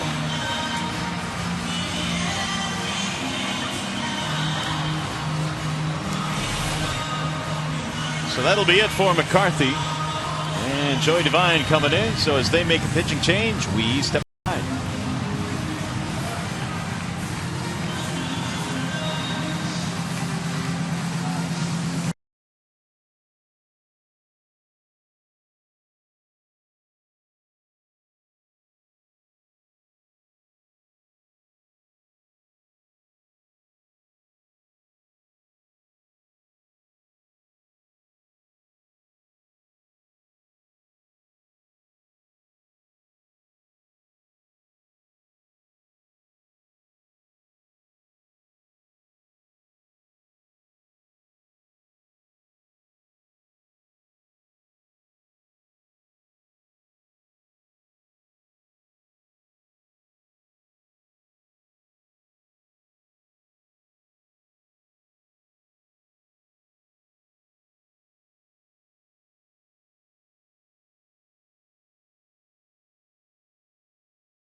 Out here in the 6th inning, and the Tigers have singles from Ordonez and Cabrera. The new pitcher is Joey Devine.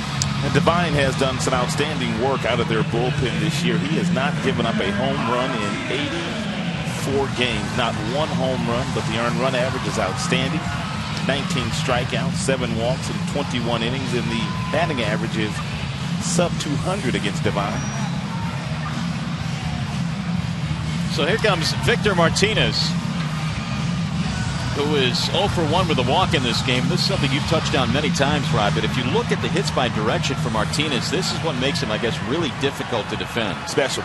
And that's why if you look at it, the defenders at just about every single position, even center field, straight up the middle here, that's how they play Victor Martinez. Everybody plays him straight up. Definitely uses chalk line to chalk line, and he is up there now with a .361 average with men in scoring position this year. This is where the Tigers get really, really hard to defend when you have Miguel, you have Victor. Guys that are .350 plus with runners in scoring position up there in those types of situations.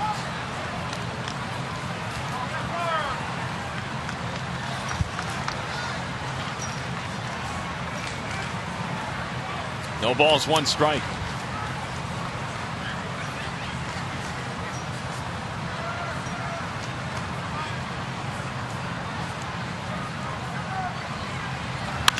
Driven and hit hard to right center field. That's big time trouble. It'll go to the wall. This will get 2 runs in. Martinez on his way to second base.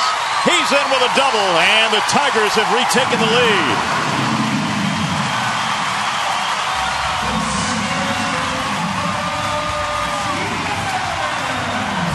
B-Mart has been absolutely money this year. And Jim, at the end of last year, said, I want somebody in the bullpen.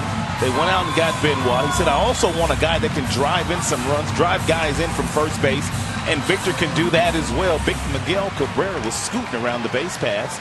Take a look at him if you don't believe me.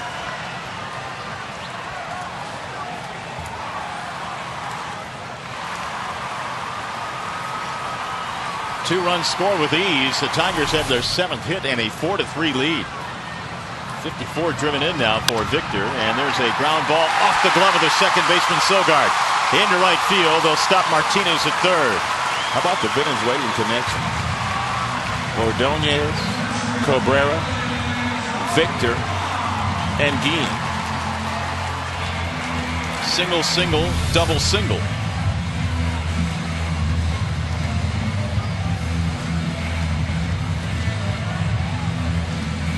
The Tigers have a chance at a really big inning now.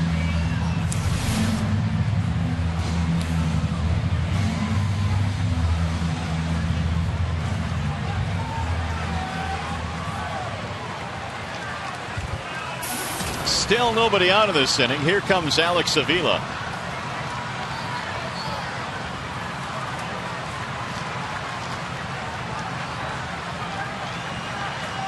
Fly ball strikeout for Alex. Way outside, 1-0.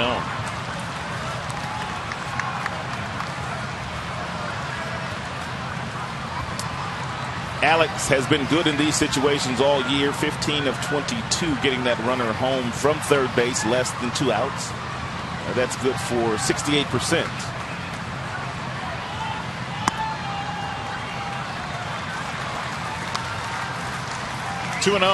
Jim talks about these types of situations quite often, and how Alex has excelled even though a very young player. You have to learn how to knock runs in the big leagues, especially these situations where young hitters in the panic. Now the outer edge, and Avila disagrees. But the one thing that's been very impressive about Alex in these types of situations is the fact that he'll just take that fastball away and hit a fly ball deep enough to left field to drive the run in.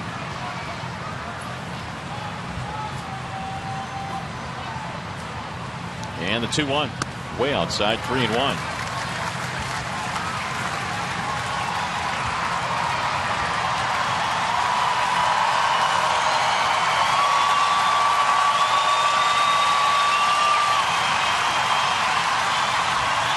Tommy John surgery keeping Joey Devine out of the big leagues the last 2 years.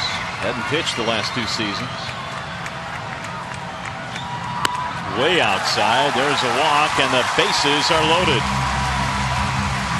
Still nobody out.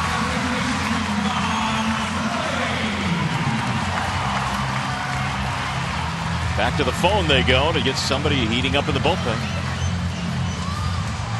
Devine is in a heap of a mess right now. Kelly coming up with the bases full. 385 lifetime in these situations. And that is Brad Ziegler warming up.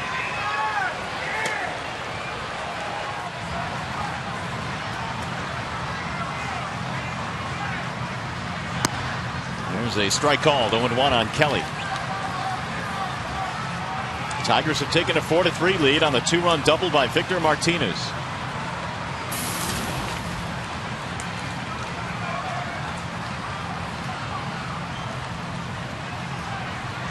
Swing and a miss.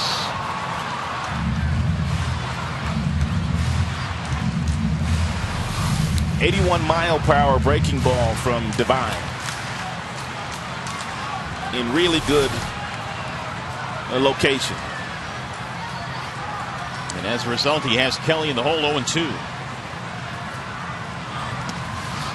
Good stop at home plate by Suzuki. Not only did he block that breaking ball, but he was able to pick it cleanly off the dirt.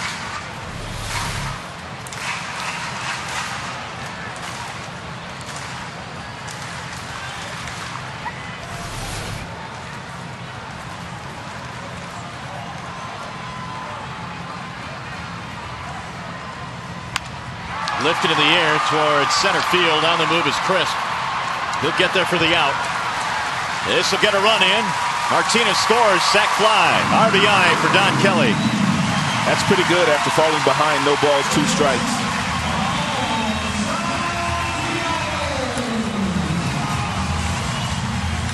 Kelly a triple, a run scored, and an RBI now tonight. 2-run Tiger lead, 5-3.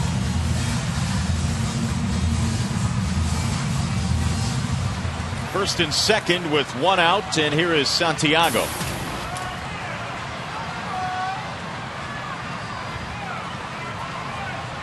Ramon has a single plus an RBI tonight. Breaking ball in for a strike, 0-1. McCarthy started the inning, gave up singles to Ordonez and Cabrera. Those 2 runs have scored, so they are charged to him.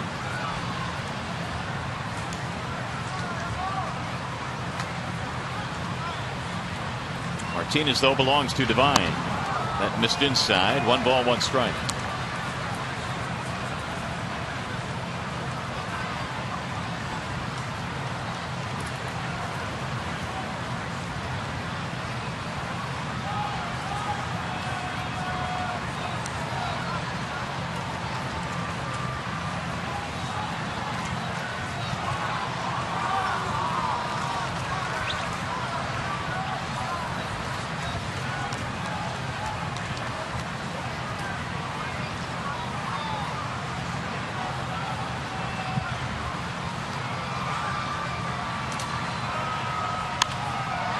Fly ball, shallow left. Willingham is under it. And the runners have to hold. Santiago retired. 2 away. Back up to the top of the order, Austin Jackson.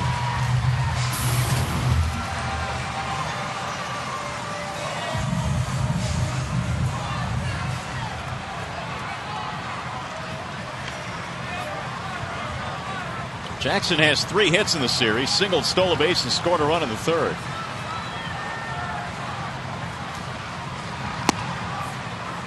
Oh, 0-1.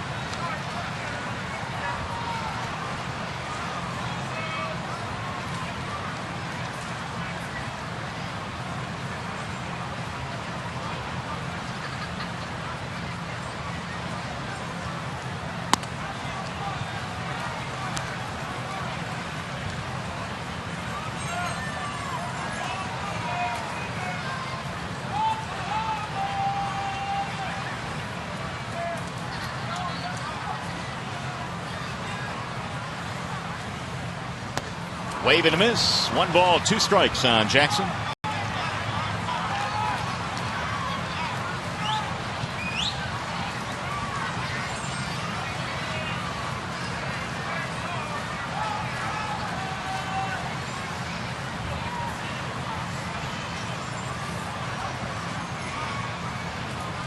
And the 1-2. Fly ball. left center field. And Willingham will get there for the out to retire the side. Good inning for the Tigers, though. They scored 3 and take the lead.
Ball on Fox Sports Detroit is brought to you by Bell Tire. Get the lowest tire price, period. Bell Tire.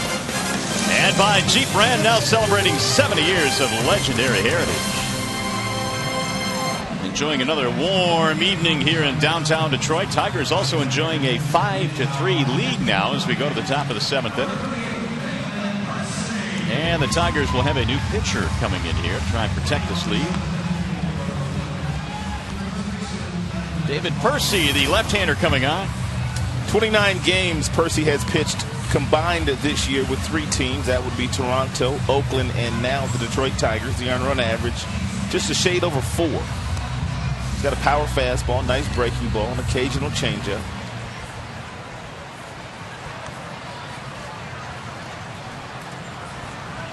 Of course, he came over in the Scott Sizemore deal.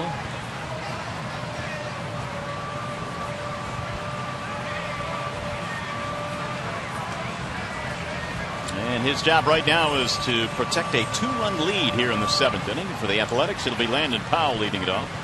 Then Eric Sogard and Coco Crisp.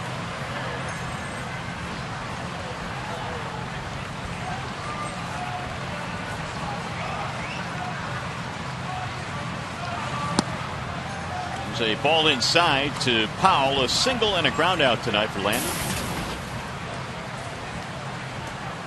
197 average.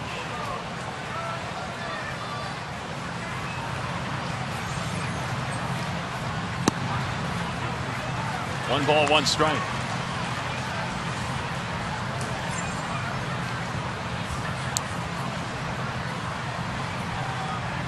Tigers tonight 5 runs, 8 hits, and the Athletics 3 runs, 5 hits. Bouncing ball foul down the third base line. 1-2.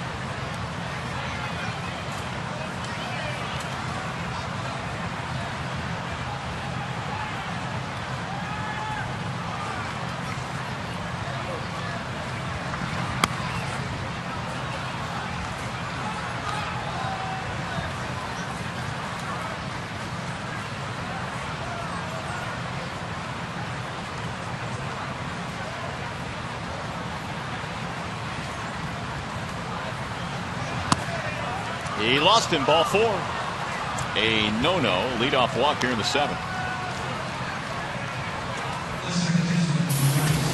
Hey fans, you can follow the Tigers with the MLB.com at Bat11 app for your iPhone, iPad, Android, or BlackBerry. Get live audio pitch-by-pitch tracking, video highlights, and more. Text at BAT to 31826 or visit Tigers.com for more details.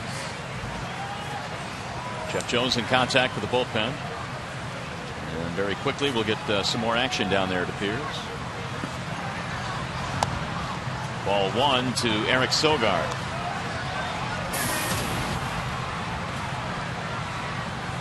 RBI ground out back in the third. He is 0 for 2. And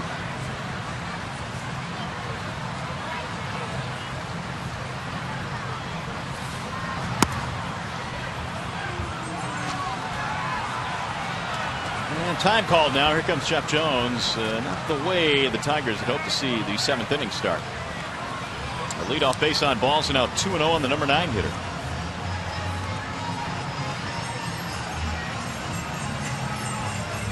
So as they talk it over, we remind you can vote for your Tigers McDonald's Player of the Game. It's presented by the Angus Third Pounder Deluxe tonight. Using your cell phone, text Tigers followed by a space and the player's uniform number to 37338, or you can vote online at foxsportsdetroit.com.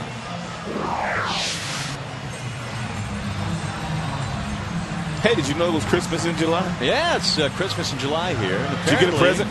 No, but we have some big old stockings hanging right in front of the Do we? Right in front of the booth. However, I will say this: the stockings look empty. They do look kind of empty. A little bit disappointing. There they are. Nothing in them. 3 balls, no strikes now on Sogard. Well, I mean, I always thought you got a little something in the stocking. Even a lump of coal. Anything. How hot is Paws tonight, by the way? Signing them autographs, though. And there's another walk. And so back-to-back base on balls. Well, Jim is not going to tolerate this. Not very long. Can't do so. Joaquin Benoit is up in that bullpen getting loose. He really doesn't like to bring Benoit in for the 7th inning, but apparently Albuquerque is not good to go here tonight because he pitched the last couple of days.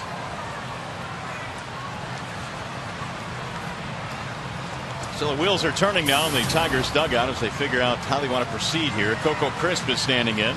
Well, it looks like in the infield on third base and first base, they're thinking that Crisp might be up there trying to sacrifice the runners in the scoring position.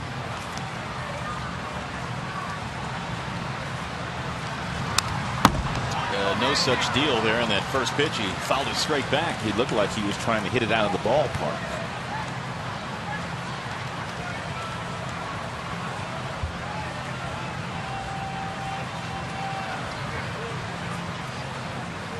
Coco tonight 1 for 3, singled in the third. The Athletics have put the tying runs on here in the 7th.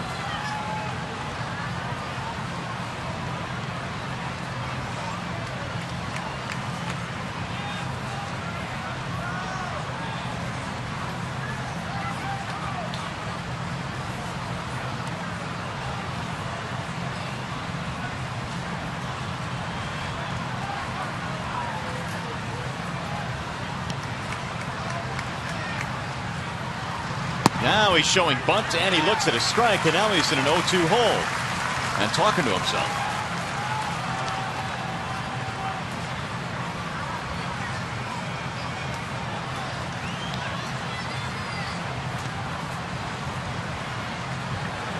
Benoit is joined by Furbush.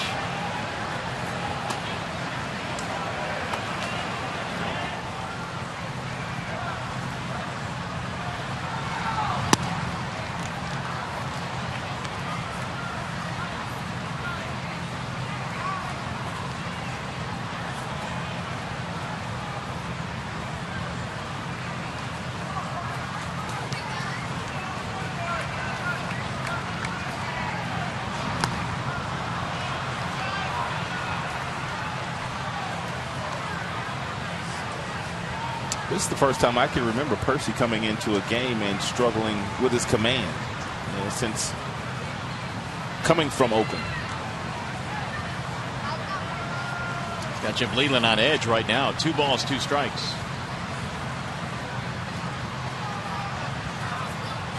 Jeff Jones wants to know if he's ready. The 2-2 is outside. 3-2, and now he's a pitch away from loading the bases. Fans getting a little bit restless. I doubt very seriously if they'll be running with these two runners in a 3-2 count. So the double play is still in order if somehow, some way, Percy can find the strike zone and keep it at the knees. And he walked him, and that will load the bases. 3 straight walks by Percy out of the pen, and Jim Leland can't believe it. He's beside himself here. Pennington is the hitter due up. And now here comes Skipper. And very quickly signals to the bullpen. So Joaquin Benoit will be coming in here in the 7th, inheriting a bases loaded situation.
Out here in the 7th inning.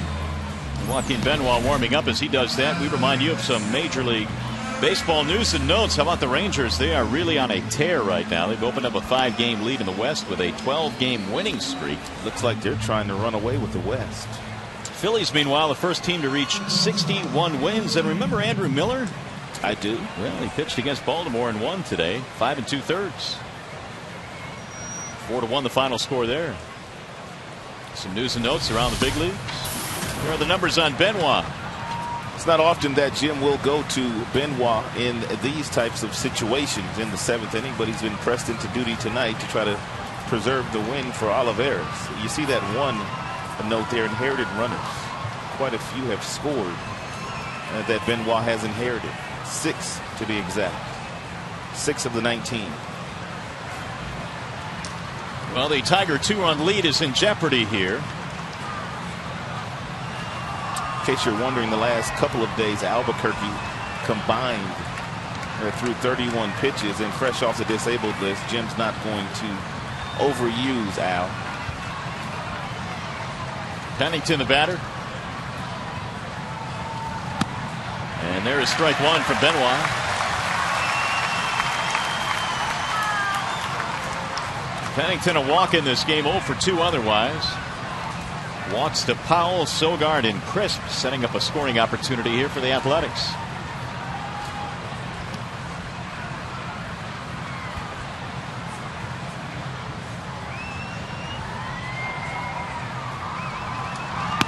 And another strike, make it 0-2 as Pennington walks out of the box for disagreement.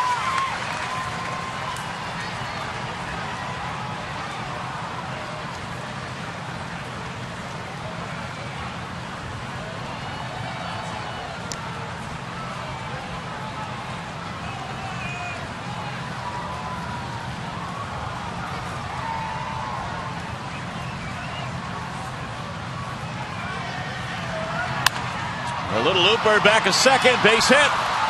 Powell comes around to score. Sogard will go to third and stop there. All three runners move up, and it's a 5-4 ball game. RBI single for Pennington. So that run will be charged to Percy. He was able to get ahead of Pennington, no balls and 2 strikes, and threw him a changeup that he did not get far enough away from Pennington. He's able to single over the head of Carlos Guillen. And they are just going station to station right now. Here comes the number 3 hitter, Josh Willingham.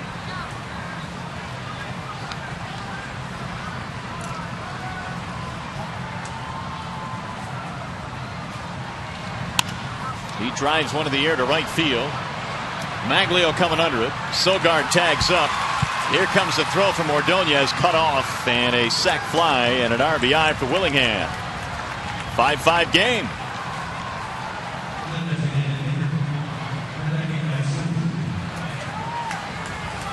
First out of the inning. Willingham gets his 47th RBI.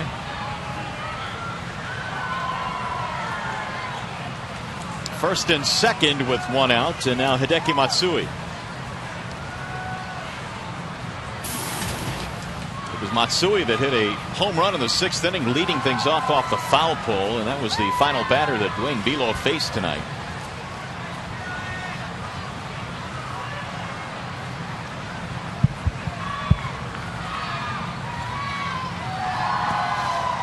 Vila smothers it, 1-0 on Matsui.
If you decide to throw Matsui a fastball here, make sure you locate it in an area where he can't take you deep.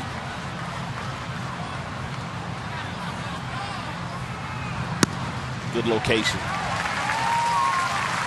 Most hitters, when they get themselves in a 2-ball, no strike count, they're looking for something inside that they could hit the ball into the gaps with, either to right center field or to right field. You don't usually see guys swing at balls that are away from them in those kind of situations.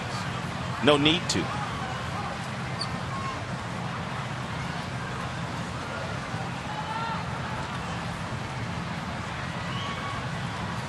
And the 2-1. It's a strike, 2-2 on Hideki Matsui.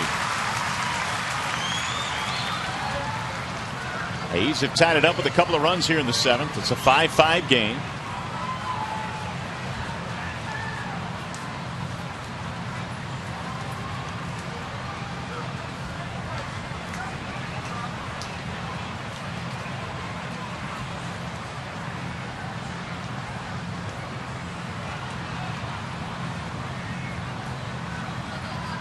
And the 2-2.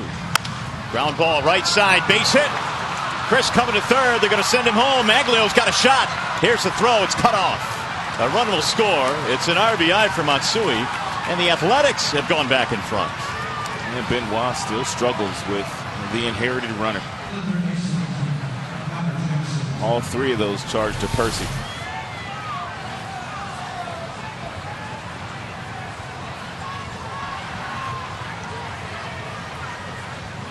Coco came out of his shoe. It's a third RBI tonight for Matsui, and it's 6-5 Oakland. They have responded with a 3-run inning of their own. Meanwhile, Coco has to do some work on his shoe. He ran out of his shoe. Now that's fast. Here's Connor Jackson. Runners at first and third, still only 1 out.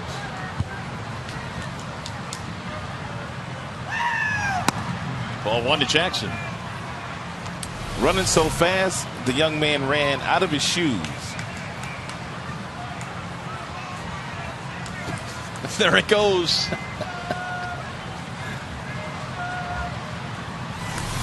You know these young kids don't tie their shoes up anyway. No. Here's the 1-0. And a ball outside. 2 balls, no strikes.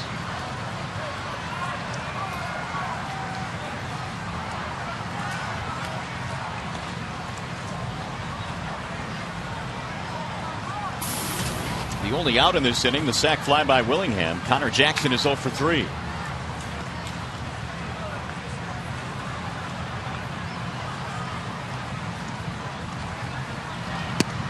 There's a strike call, 2-1 on Jackson.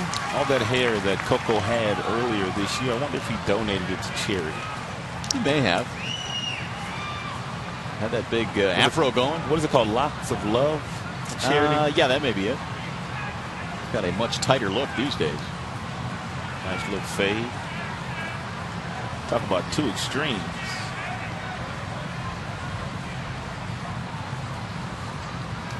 Now the 2-1. And there's a soft liner into right. That's another base hit and another run for the Athletics. They continue to peck away. They don't have a whole lot of power in this lineup, but they have now put together a 4-run 7th.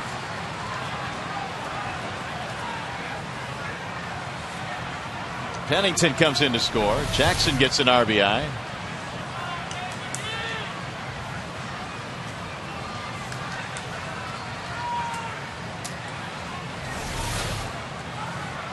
(7-5). The A's have taken the lead with a 4-run 7th inning. The Tigers can come back in this game. That much is for sure. They've got 9 big outs left. And somehow, some way, Benoit just needs to stop the bleeding.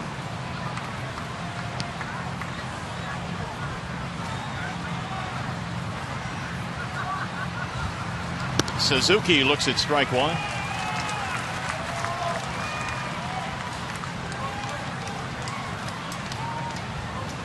It's the 8th man to bat in the inning. Kurt Suzuki is 0 for 3.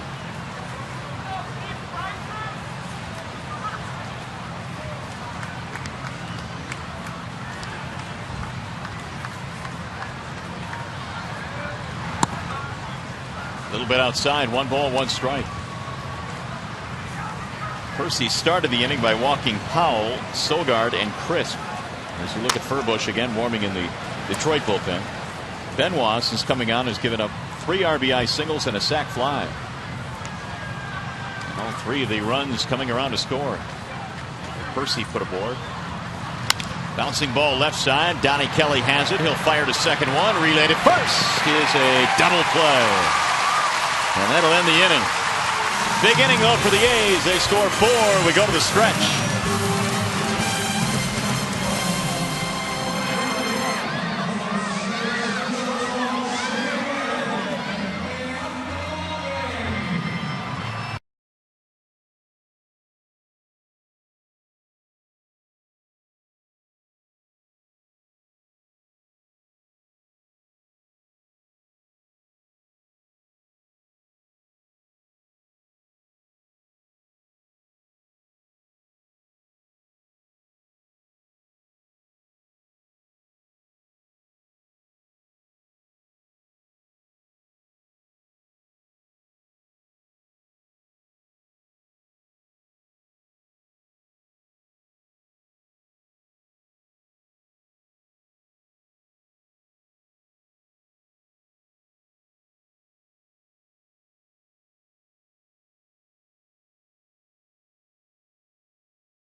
Here is our Comerica game summary for this one here tonight. Tigers now find themselves down 7-5. Victor Martinez, 370 this year with men in scoring position. He's had a good night tonight. Martinez driving in a couple. Tigers offense, 13 runs on a major league leading A's pitching that came in at 3.13 ERA. Dwayne Bo's debut, 5 innings, 5 hits, 1 earned run. That was the home run that Matsui hit. Meanwhile, Brad Ziegler is in now for the Athletics. Well, just about every member that comes out of that Oakland Athletics bullpen has got some really nice numbers. Yeah, but the Tigers just have to put together some quality at-bats and try to get a couple of runners on base and see if they can overtake the Oakland Athletics.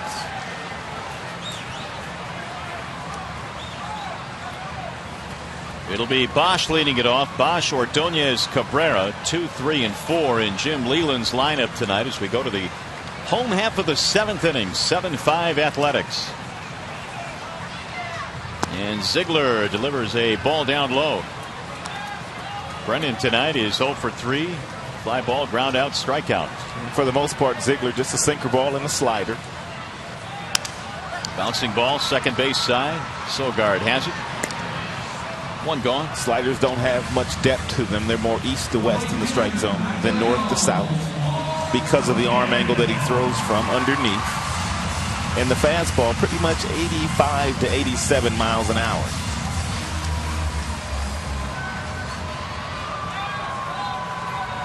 There's Ordonez. Maglio, 2 more hits tonight. He's hit safely in 8 straight.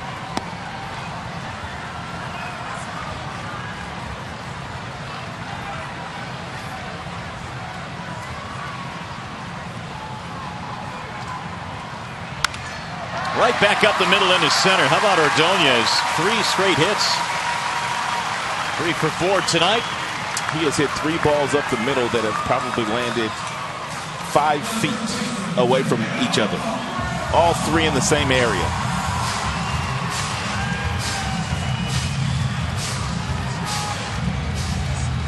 It's the first 3-hit game this season for Maglio. It's going to bring the tying run up.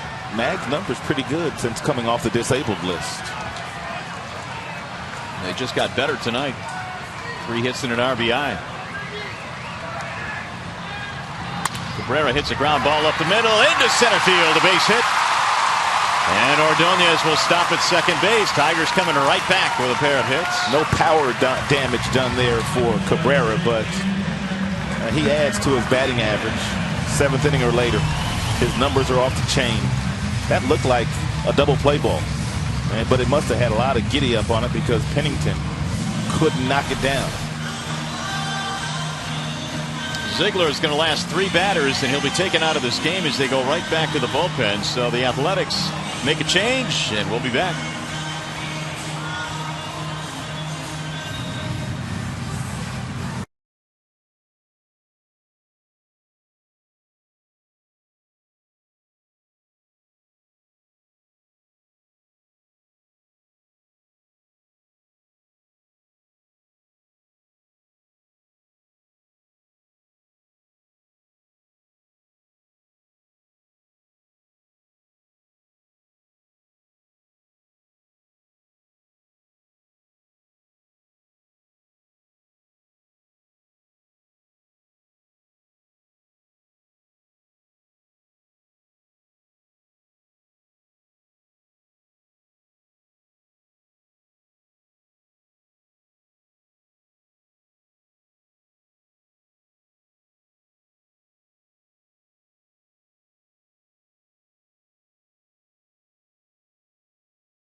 Compete for a great cause when Dancing of the All-Stars comes to Joe Louis Arena on Monday, August 1st. All proceeds from the event will benefit Jack's Place for Autism.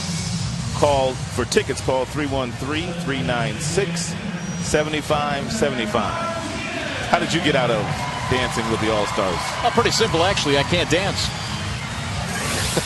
How about you? Are you in? I'm not in either. Now, how'd you get out? Well, I can't dance either. Okay, there you go. Craig Breslow is on. And he'll try and put out the fire here. Well, one of the things that Bob Melvin told me before the game today, if he had a situation where he needed to turn Guillen or Victor Martinez around with the game on the line, he would turn them both around to the right side, and that's exactly what he has done here with Breslow entering the game. Breslow pitched in the ball game last night, gave up an RBI double to Brennan Bosch in 2/3 of an inning. 2 on, 1 out. Ball 1 to Martinez. Martinez has done a lot of damage. Left-handed and right-handed, 333 against righties. Against lefties, 268. 7-5 Oakland. Tigers threatening, though, here in the 7th. And Breslow misses again. 2-0.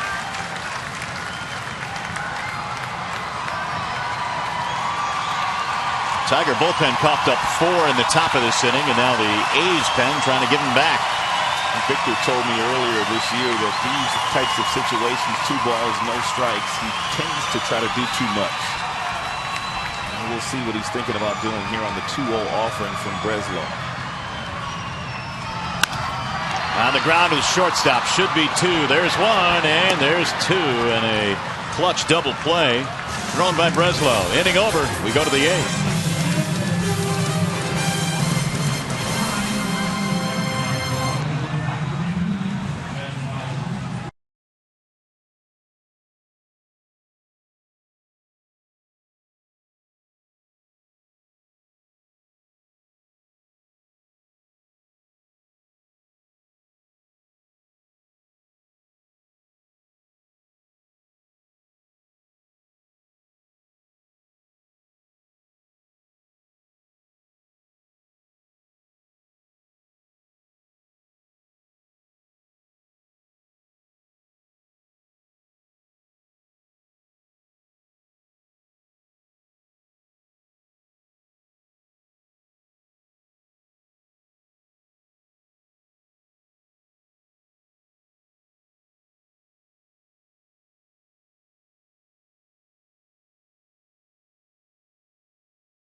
And here is the upcoming schedule for the Tigers. The Tigers, of course, will hit the road after this one here tonight. Minnesota for 4, and then Chicago for 3 before coming back home.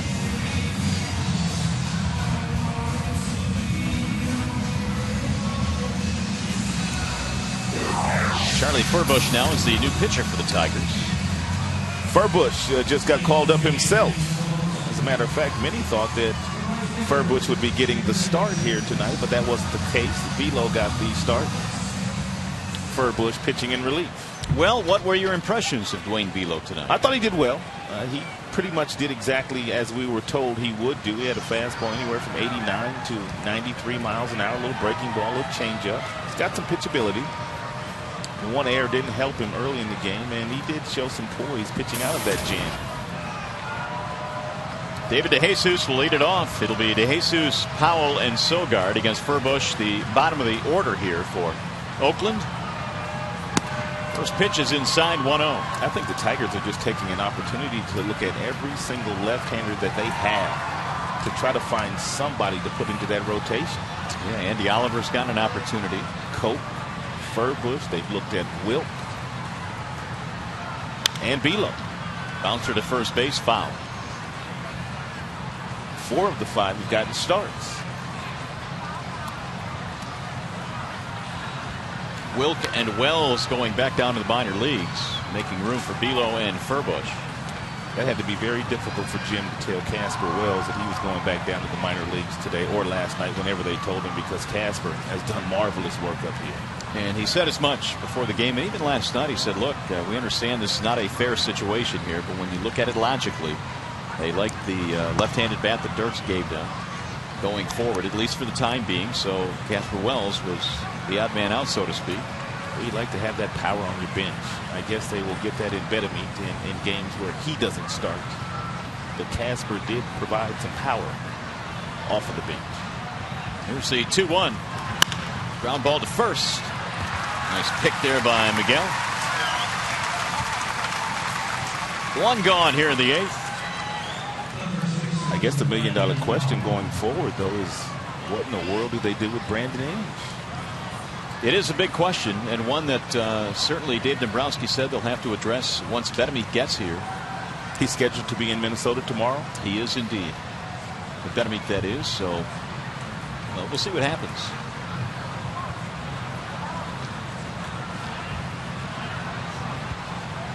Landon Powell fouls one back. 0-1. Dave was saying before the game today, as he addressed the media, that he didn't want to wait a whole lot longer because he didn't want to get caught right at the trading deadline and not pick anybody up for that third base position. Well, they've already pulled the trigger on a couple of deals. The Percy deal earlier this year, and then today. And I think you're going to start to see some other teams that are in contention start to pull the trigger on little minor deals. I don't think you're going to see anything major, but little minor deals as we get closer to the trade deadline. The 1-1. Dave also made it very clear that their number one mission right now heading to the deadline is to add a starting pitcher. And he usually does not give up that kind of information. Not at all. But he was pretty firm about that today. The 2-1 pitch. 2-2 on Landon Powell. Oliveras came out of this game. Percy, Benoit, and now Furbush. Sogard on deck. The 2-2 pitch. Driven foul down the left field line.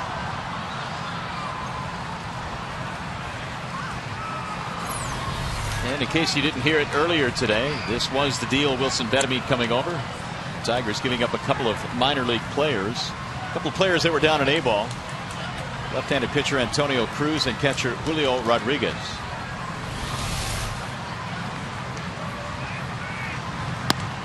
Strike called on the outer edge, and Powell is out of there. 2 gone.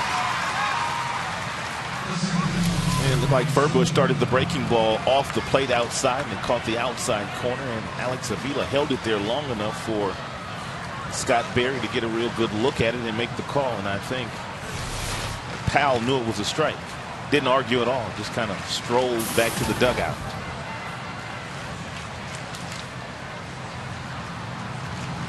Sogard looks like he should be on Wall Street. You think so? Yeah. Trading stocks and bonds. Exactly. Selling mutual funds. Taking care of somebody's money. Waving to miss. 0-2.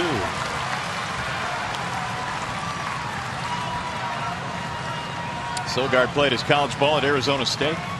He's another one of those high on base percentage guys down at AAA. His on base percentage, .381. And the 0-2. Ooh, the breaking ball missed inside. 1-2 on Sogard.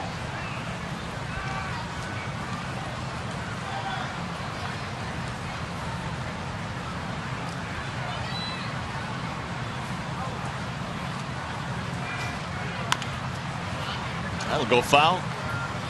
Tigers, when they get to the bottom of the 8th, will have Guillen, Avila, and Kelly.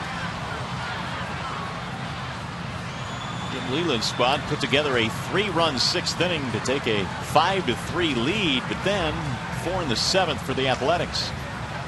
Bullpen a little bit out of whack today. He wouldn't normally go to Benoit in the 7th inning, but he was forced to do so today. Slice to left field foul. Oh, almost.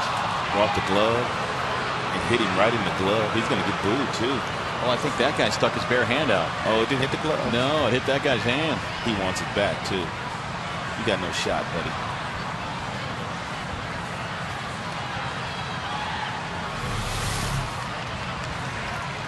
Oh, it was headed right for the guy's glove. Popped up foul. And back into the seats.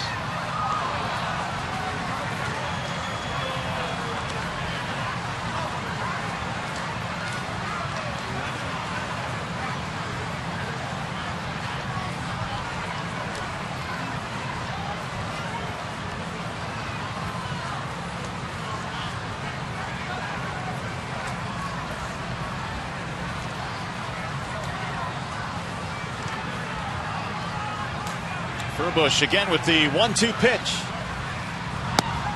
And he just missed it. It was close. 2 balls, 2 strikes.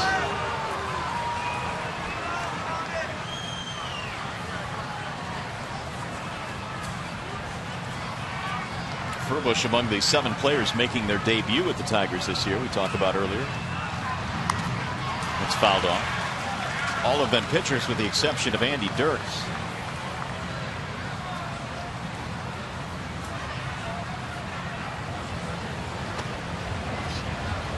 The big potato now warming up in the Detroit bullpen.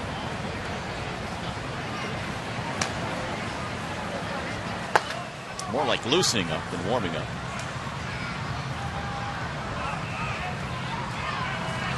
Swing and a miss. It took 9 pitches to get him, but Sogard finally goes down. Furbush a 1-2-3 inning.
Coors Light cold hard blast. Maybe we can help cool some of the folks off here today with this blast. It was by Hideki Matsui.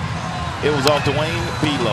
It was earlier in the game. It was the 500th career home run for Matsui combined stateside and Japan, and apparently he must have got the ball back that went into the stands because he's autographing it.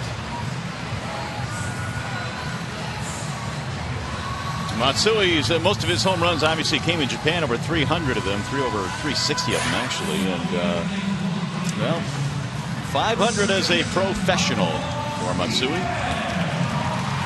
nicknamed Godzilla. Got a new pitcher on now. Grant Balfour is on for the Oakland Athletics. He's from Australia.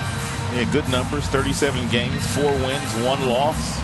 Has a couple of saves, has 40 strikeouts in 36 and 2/3 innings. Got a good fastball. And Balfour really likes his fastball. He will challenge you with mid-90s fastballs.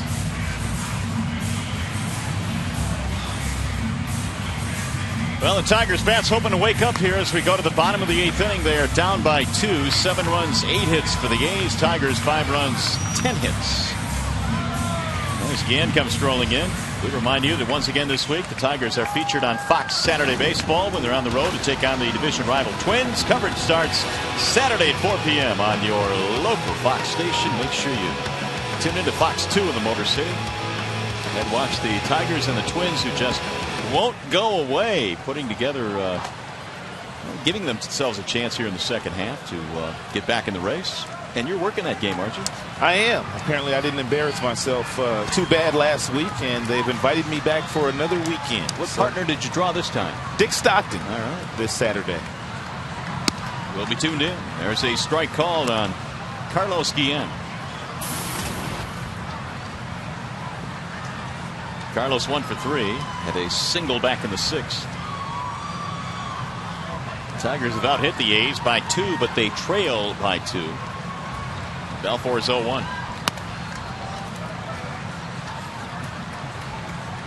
Tigers have seen a lot of this guy, Balfour. He broke in with the Minnesota Twins. His last year with Minnesota, though, was 05. He was injured, did not pitch that year.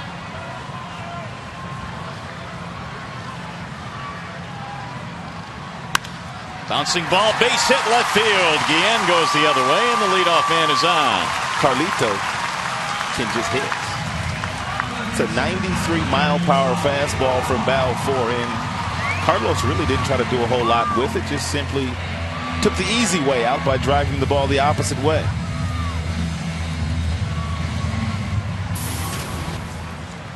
Here's Alex Avila. 0 for 2 with a walk tonight, and that makes it 11 Tigers hits now. Balfour was in that Tampa Bay Rays bullpen last year. Another one of those guys that vaulted for free agency. Had a pretty good earned run average, 2.28 last year for the Rays. He was pitched in as many as 73 games. That was 2 years ago with Tampa.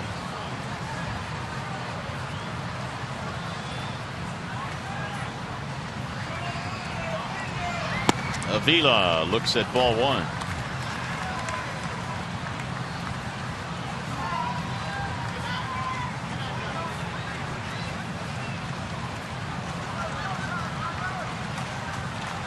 Carlos Guillen, a leadoff single. Tigers down by 2 here in the 8th. Driven in the air to center field. Crisp coming on, and he'll run it down. 1 out. Carlos back to first base. Now Don Kelly.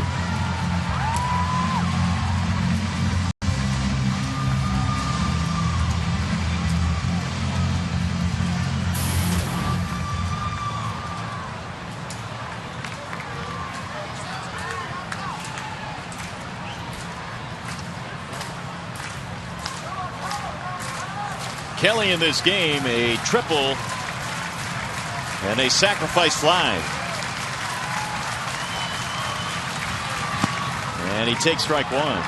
Meanwhile, Johnny Peralta has moved to the on-deck circle where it was going to be Santiago's turn. Johnny will pinch hit. A's bullpen came into this game with an ERA of 1.77 dating back to June 17th. And they're in charge now of holding on to this 2-run lead late.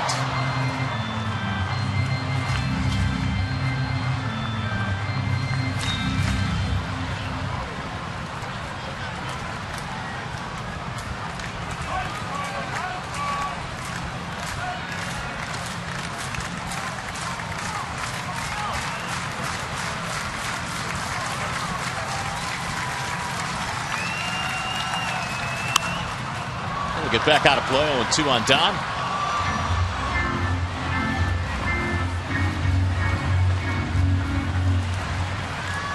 31,975 the attendance here tonight for the final game in this homestand, final game in the series here against the A's.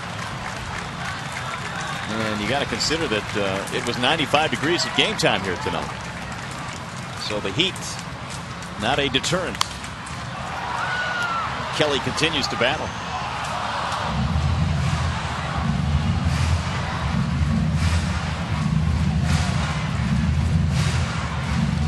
Of course, a lot of folks from Britain, Michigan were on hand here tonight for Dwayne Bo's Major League debut. He will get a no decision tonight.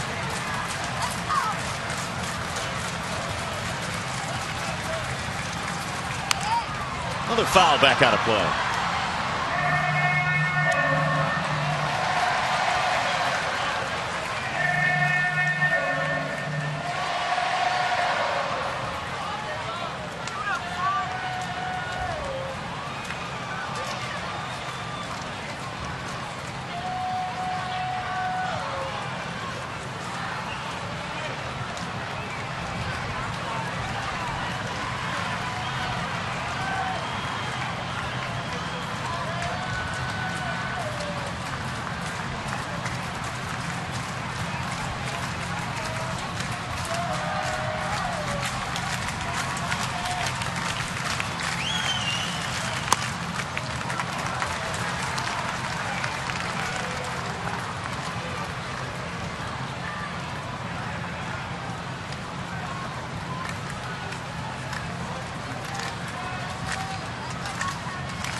Popped him up.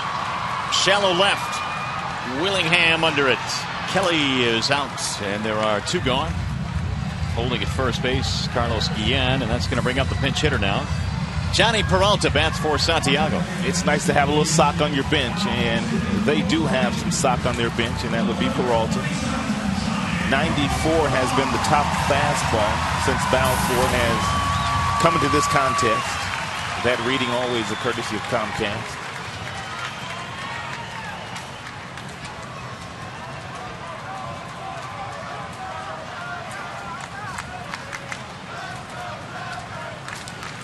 Been a big year for Peralta, a first-time All-Star this year. He has hit one home run this year in a pinch hitting role. That was in Minnesota, I believe.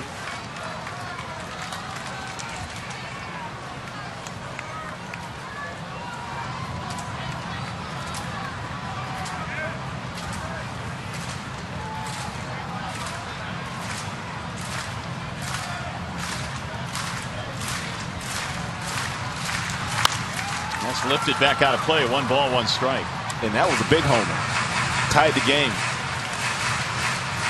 And it happened to be his only pinch hitting at bat so far this year.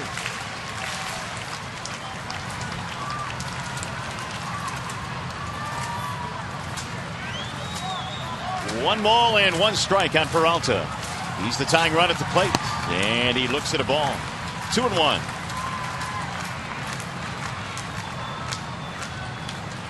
Both teams going deep into their pens tonight. Seen Devine and Breslow, Ziegler, Balfour for the Athletics.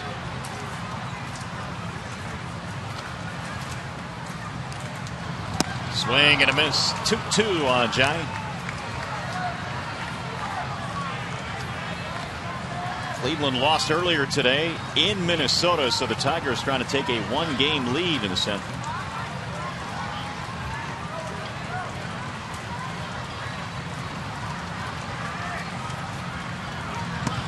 Outside, 3-2.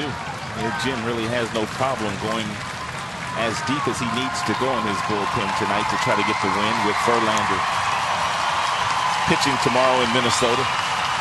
He's usually good for 7 or 8 innings.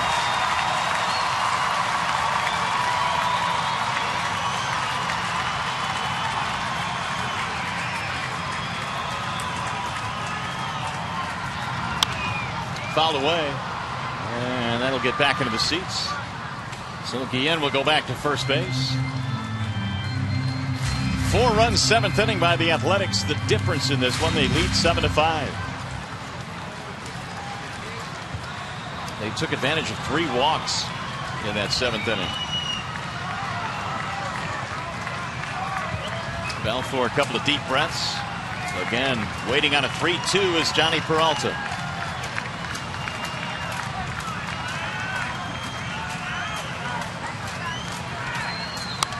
And it's fouled away.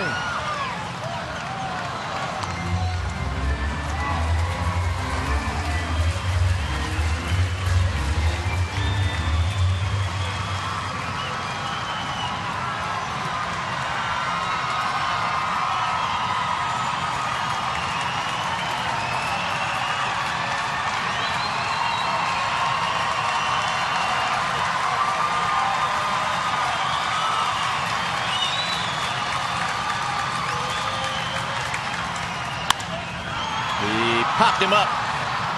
Shallow center field. Coco Crisp is there, and that is that. So we'll head to the 9th inning, 7-5, and you're watching Tigers baseball tonight, presented by Bell Tire.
The bottom half of the 9th, and that's if Charlie's able to keep the score right where it's at.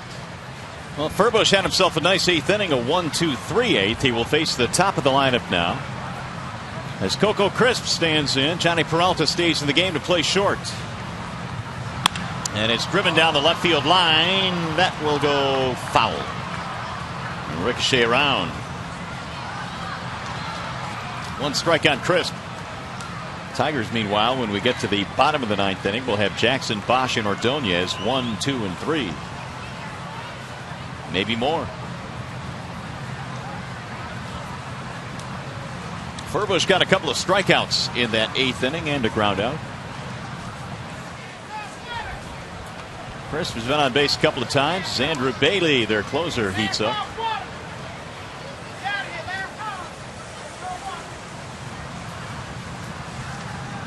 Coco tonight a walk and a single, one of the 3 walks that Percy allowed in the 7th inning, and came around to score.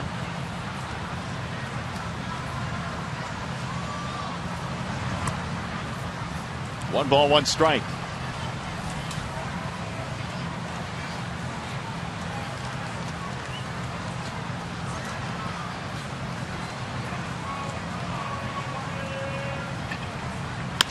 Bouncing ball to short. Johnny Peralta tested immediately. Crisp is out, 1 away.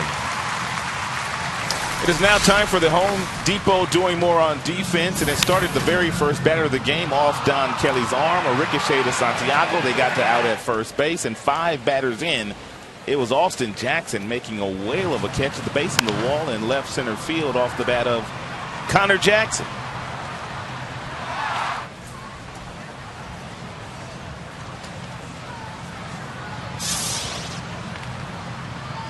Here is Pennington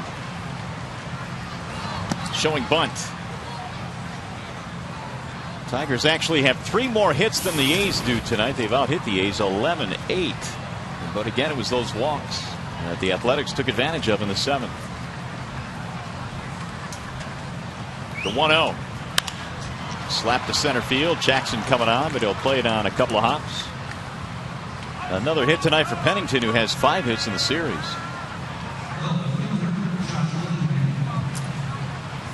Now Josh Willingham.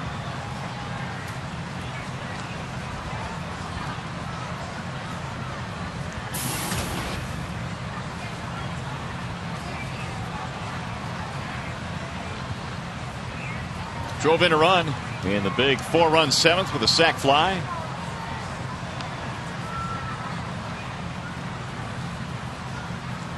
Wave and a miss, 0-1.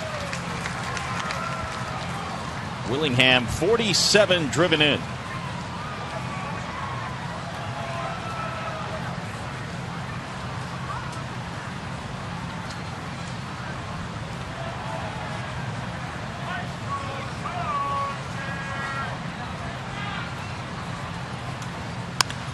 Drives this one deep but foul down the left field line. Willingham has 12 homers this year. In fact, he is the only Athletics hitter with double figures in homers. They haven't hit too many this year. In fact, with the Matsui homer tonight, they have just 53.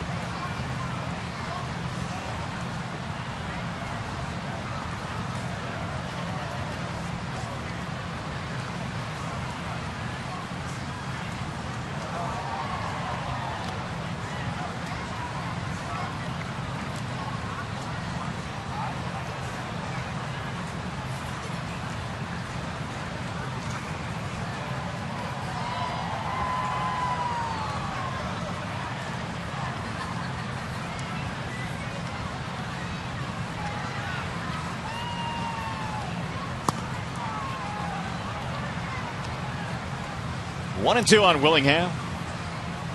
Benoit came into this game in the 7th inning. Typically he comes into the 8th, so Furbush pitching the 8th and 9th tonight, trying to keep it right here, a 2-run spread.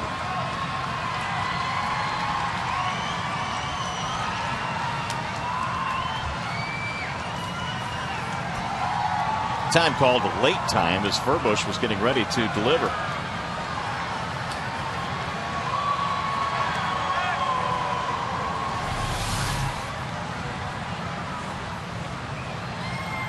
A lot of times the pitching coach will tell you to just go ahead and throw the ball toward home plate in those situations when time is given to the hitter that late. 2-2.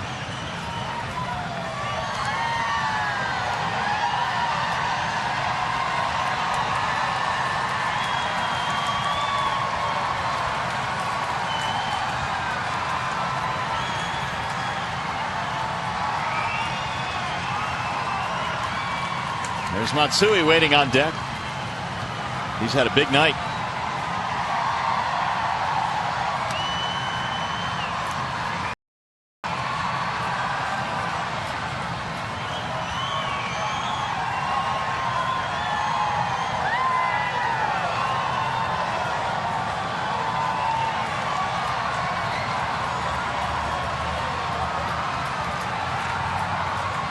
And the 2-2 got him picked off. Cabrera throws down to second. Tag out at second base. It's a nice job by Furbush. Also very nice job by Cabrera coming to get the ball after the runner was picked off. And by coming to get the ball, you create a better angle to throw the ball down to your shortstop inside second base. And that allows him to catch it and just apply the tag. He's caught stealing 1-3-6. Base is empty. And 2-2 on Willingham. And he checked it. Didn't go. As Diaz down at first base.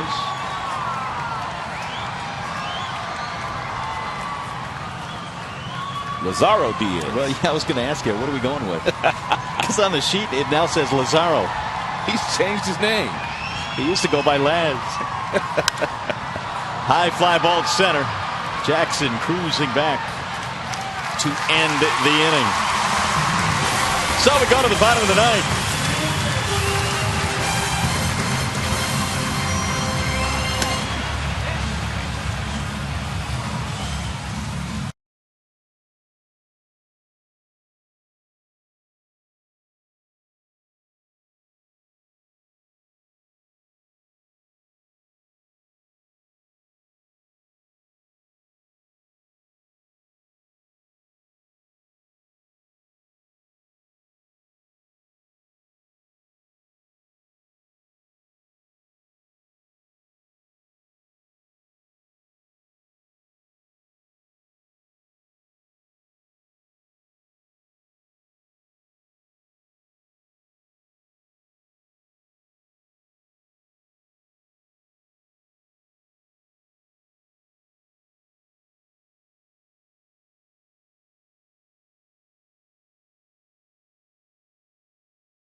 Brought to you by Comerica Bank. Strength and stability since 1849. Wallside Windows. For a free and home estimate, call 1-800-521-7800. And by your Metro Detroit Chevy dealers, visit ChevyDetroit.com. See why Chevy drives the Motor City. 7-5 our scores. We go to the bottom of the ninth inning. Last call time now for the Detroit Tigers. And the new pitcher is Andrew Bailey. He's got some great stuff. And Bailey's one of those guys a couple of years ago was Rookie of the Year. And with a mid-90s fastball and a legitimate swing and miss slider. But he has now added a cutter. Just like a lot of relievers, a lot of starters these days. And it's become a very good pitch for him. A couple of defensive changes as well for the Athletics. Scott Sizemore did not start tonight. He was hit by a pitch on the jaw last night and had to leave. Well, it's a good sign to see him in the game. Connor Jackson will move from third to first. So it's the top of the order against Bailey here in the ninth inning. Tigers need a couple of runs. And the first pitch is in for a strike. Bailey was the 2009 American League Rookie of the Year. And he was a non-roster invitee to spring training that year. Another strike, 0-2 on Jackson. All-star for the second consecutive year. 25 saves last year for the Athletics. 1-2.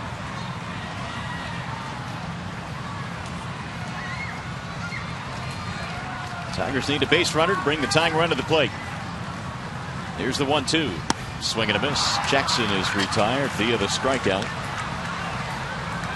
One away.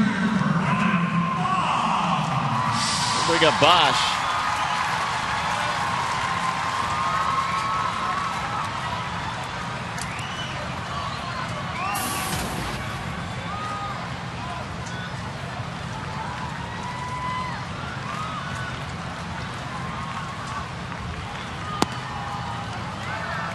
One. Very unusual for a big leaguer these days, especially in their own home ballpark, to come to the dish without any music whatsoever. But that's exactly where Brennan Bosch is these days. No music. None. And the reason for that, I guess he said, is because he wants to concentrate on his at-bat. And apparently no music helps him do that. It's been working very well for him. He used to come up to the plate last year with some M&M. This place was jumping too. 0-2 on Bosch.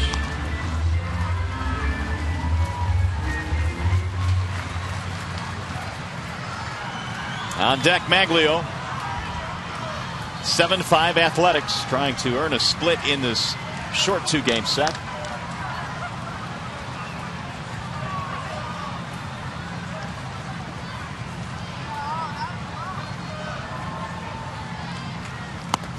High and away, 1-2. Bailey in that Rookie of the Year season had 26 saves, followed that up with 25 last year.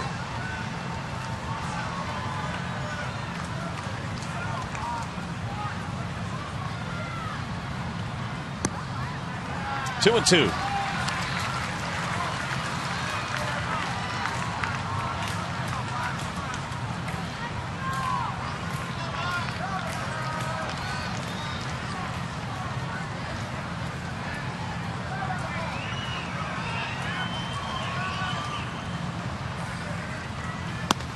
Just missed the outside corner. That fills the count now, 3-2. Bailey tried to thread the needle there, but missed.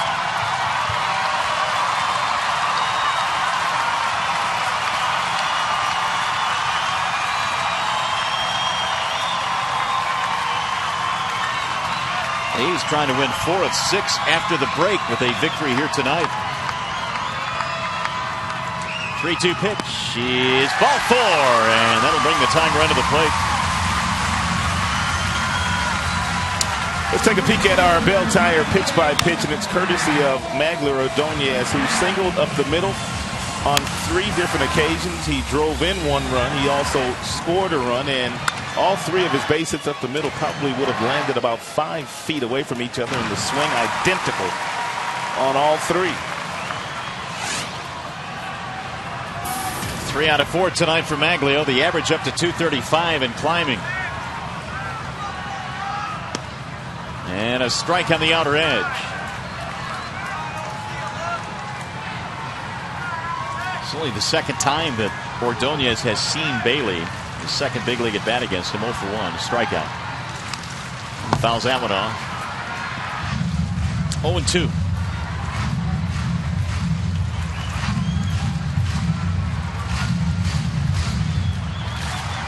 Cabrera lurking on deck.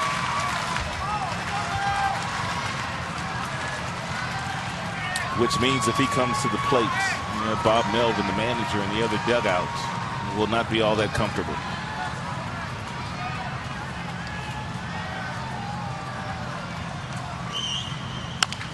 Little chopper right back to the pitcher. And they will get the out at first base. Maglio is gone. So 2 outs, put a runner at second base and bring up Cabrera.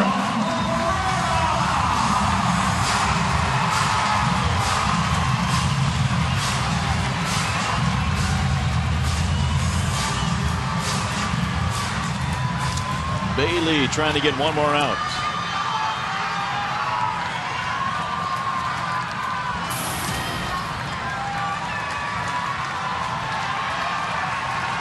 .364 with 2 outs and men in scoring position this year for Cabrera.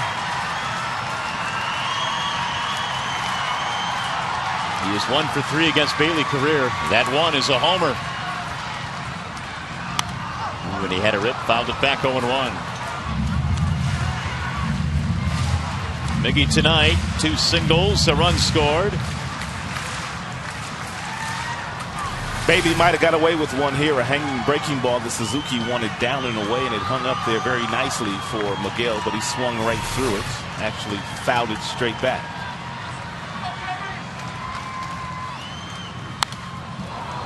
Oh, 2. Came back with a 95-mile-an-hour fastball.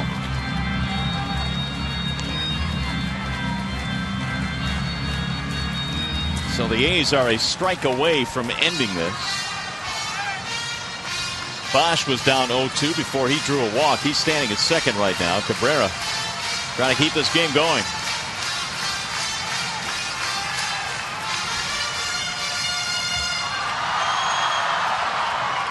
Victor waiting on deck.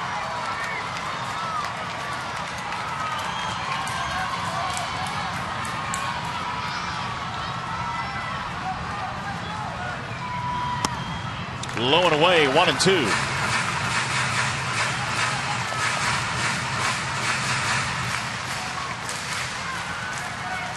By the way, it's cooled off to 89 degrees.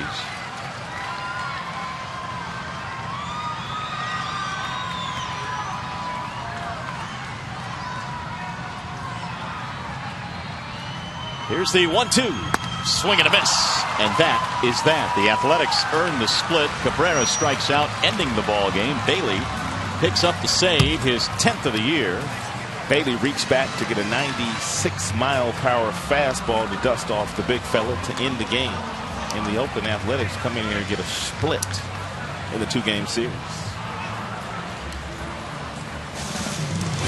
So the final score is 7-5 A's. Back with more in a moment.